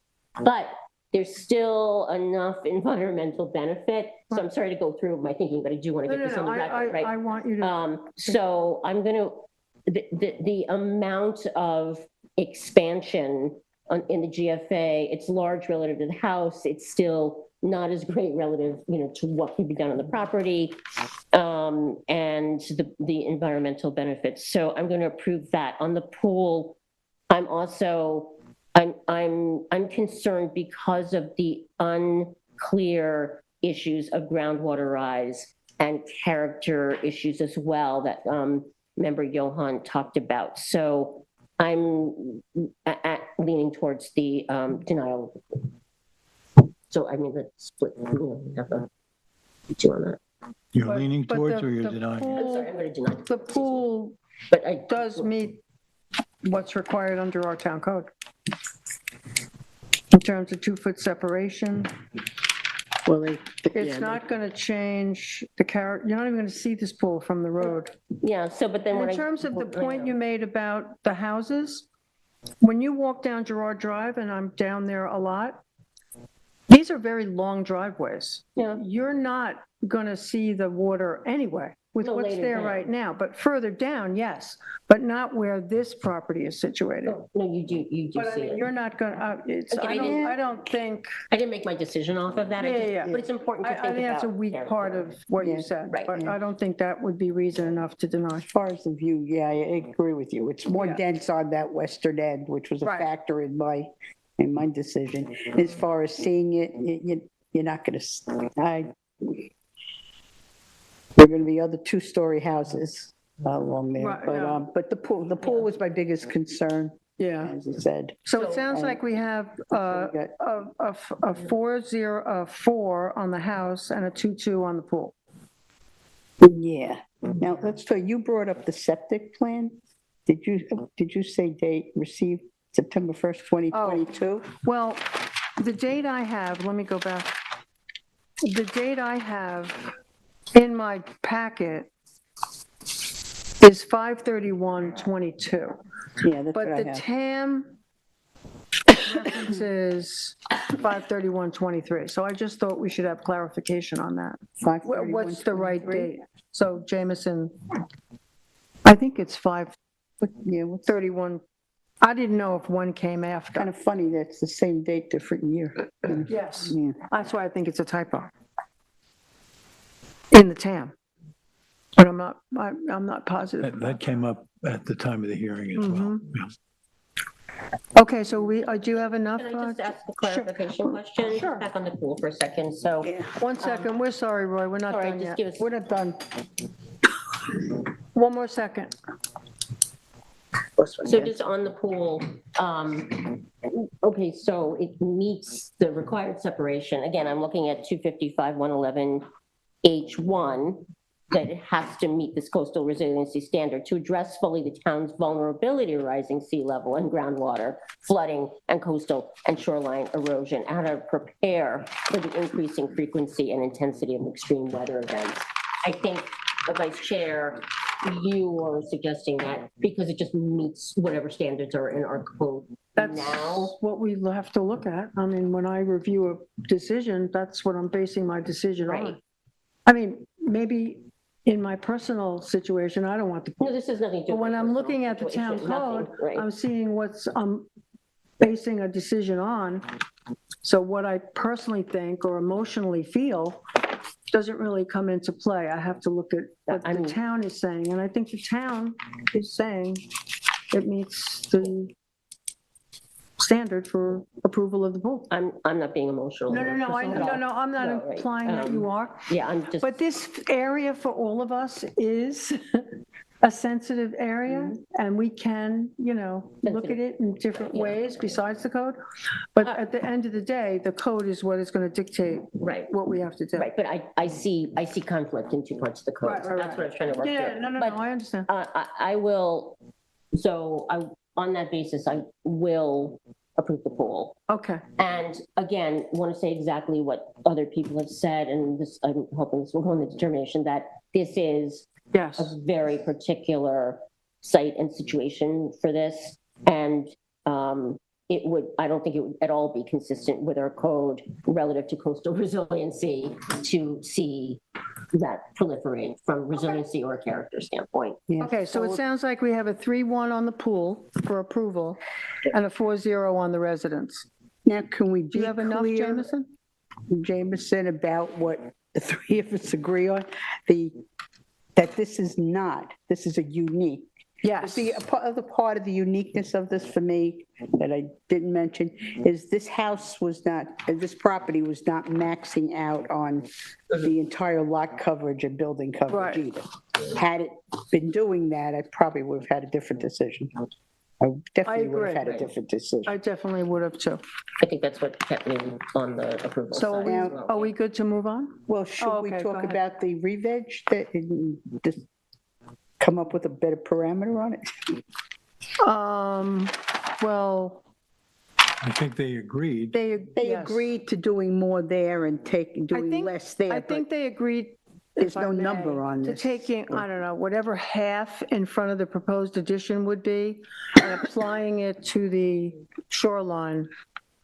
They just wanted a little bit, I think the wording in the public hearing is a little bit of area to just walk. Right. And what, in lieu of that, they would take half of that and put it on the shoreline to better protect the wetlands and have a better buffer. Can that be a condition of approval? Yeah, that would have to And the be a condition plan of itself, approval. right? Yeah, with the planners, a condition of Absolutely. approval through the planner, yeah. So I don't know, Jameson, how we would calculate half. Maybe Brian could help us with that, but I think we're speculating. that should be a condition of approval. Because they did agree to making that, They agreed to make the change. I just Make the wonder if we change. quantified it better. maybe it should then be They can say, updated survey to indicate that's what they've done. Do we know if we're losing that giant oak in the middle? I don't know. I thought it was going to go bye-bye with the pool. So are we And good? Brian said the oaks don't do well there anyway. Are we good? Planting new ones would be an issue. We're ready to move on? Okay. So how are we wording this? We'll see what we get it. I think I an don't want to leave updated it. survey I will don't like be leaving it up to required. the applicant.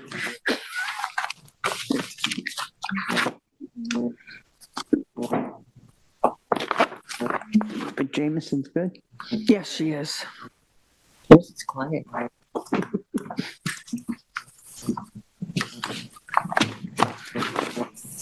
I just lost. How do you lose a pen? Oh.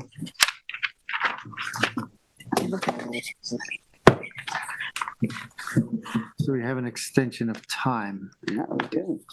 Wang and Capillo at 59 Seaside Avenue in Montauk, Suffolk, tax map number 300-32-4-24. It's an extension of a 2015 determination.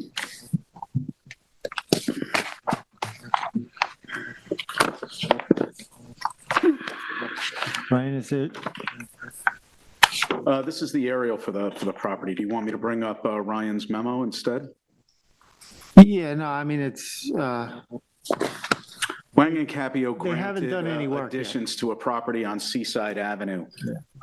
They haven't started the construction yet.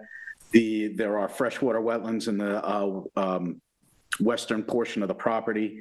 Huang and Capio share a driveway with, oh my gosh, I'm blanking on the street address of the house next door, but they share a driveway with a single bridge. You'll be seeing this bridge later in the year. There was a permit to install a temporary bridge over it. The applicants, the owner of this property is coming in to replace the bridge with a new permanent structure, and we're just waiting for revised plans on that. But the environmental conditions on the property for Huang and Capio have not changed. Okay. Anybody have an issue? I don't know, when I read the memo, the only concern was, it's been 10 years. When was the last time they were flagged there? I'd have to look that up for you, but I have been out here recently for the bridge, and I don't think there's been a change in the wetlands. No, not at all. I guess I'm okay with it. I have no problem. Did these two come off? Do I have the wrong? Yes, they did. Okay, good. All right, I don't know. Walsh and Drucker are not on. Oh, okay. Yeah, Make a that's- motion then for Huang and Capio at 59 Seaside Avenue in Montauk, tax map 300-32-4-24, to approve the extension of time. I'll second it. I concur. I concur. I concur. Thank you. Yeah, those two came off, just so you know. Okay. They were C of O for inspections, but there were no issues found with it, so it didn't need to come to us. It's- Okay, good. It's all right. We had the minutes. Yeah, I didn't look, so Okay. can we do them next one? Seafood. What? We move to resolutions. We have a resolution Sutter at 57 Harborview Lane in Springs, Suffolk tax map number 300-57-4-10.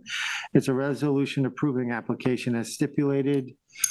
We have you've been given to stipulate, the resolution I is read it. stipulated. So perhaps we can, this is a resolution that the board approved. Denise, you want to make a motion? Sure. In the matter of Sutter, 57 Harborview Lane in Springs, Suffolk County Tax Map Number 300-57-4-10. I make a motion that we approve the determination pursuant to settlement agreement as written. I second it. Concur. Deny. Concur. Thank you.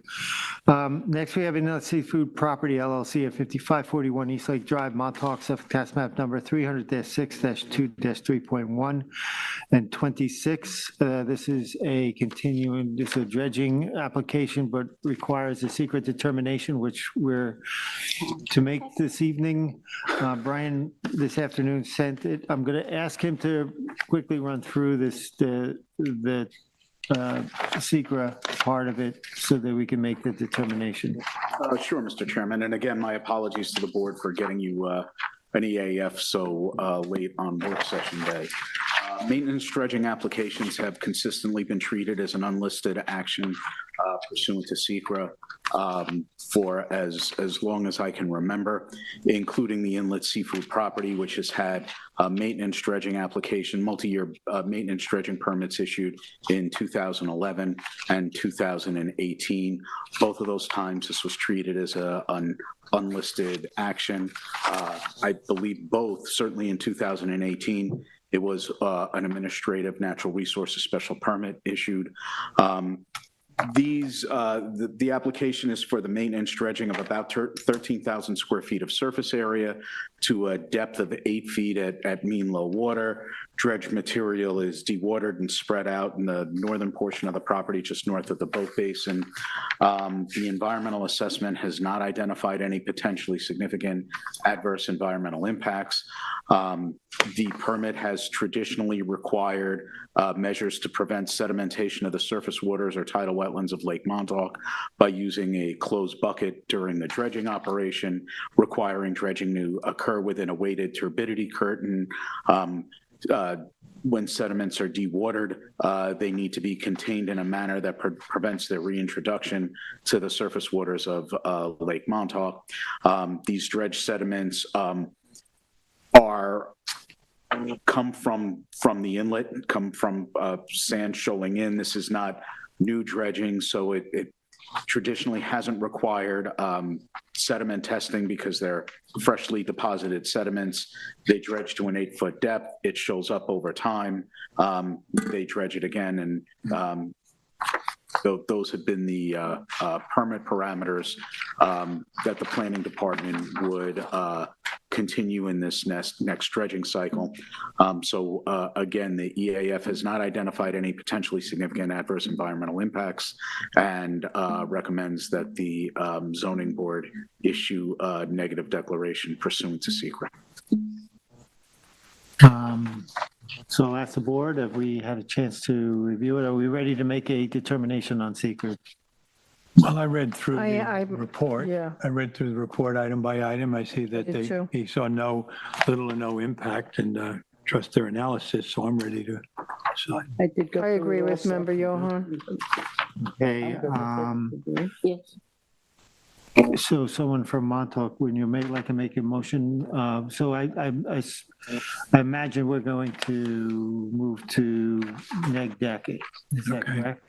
Yes. That we're being. We're issuing a neg deck according to SECRA. Okay, then in the matter of Inlet Seafood Property LLC, 541 East Lake Drive, Montauk, Suffolk County Tax Map 300-6-2-3.1 and 26. I make a motion to arrive at a negative declaration for the secret determination. Second. Concur. Concur. I have a question on the tax rec number on the EAF form is different than listed on the agenda. So is it really 36? What? 3.1 comma 36? It's two tax map parcels. 3.1 and 3.6. right? No, 3.1 and 36. 36. I just read 26 Yeah. into the record. Yeah, well, yeah. On the agenda, it says 26, not 30. so it's I'm pretty sure. 36. On Brian's EAF, it's 36. Okay. Then there's also a typo on the reso then. So I looked in the shared planning file and it says 3.1 and 3.6, so I changed it. Good pick. Number. Do we have to correct that, Mr. Pick, Chairman? Terry. Yes. What, Can I do we need to correct correct that, or do Just we, the ta- I think we're okay with, correct it in public, right? Ready With to that, adjourn? council, you wrote up a resolution for that, and I assume I need to sign that this evening? Is that it? The board can adopt the resolution as drafted. The resolution classifies the action as unlisted, assumes the role of lead agency, and adopts a negative declaration pursuant to SECRA. It then authorizes the ZBA chairperson to complete and sign the determination of significance of the Thank you. EAF Part 3. So you can just make a motion to adopt the resolution as drafted. Ed, you want to follow up Okay. on that? So I'm just going to, We're going to make a motion to adopt the resolution as Okay. drafted. Right. then in the matter of Inland Seafood Property LLC, 541 East Lake Drive, Montauk, Suffolk County Tax Map 300-6-2-3.1 and 36, I want to make a motion to accept the resolution as drafted. Second. Concur. I didn't get that. Could you try again? It's her alternate. Not you. I concur. Oh, my God. I'm so silly. I think I was about to concur. Do you get that, Alexa? Are we ready? And with that. Are we I ready hope to she adjourn? doesn't, I hope she doesn't say that about our next motion. I make a motion that we adjourn the zoning board of appeals meeting of 12/17/2024 at 8:55 PM. I'll second it. I concur. I concur. I concur, and happy holidays, Happy everybody. holidays, Yes, everybody. happy Merry holidays. Christmas. Thank you.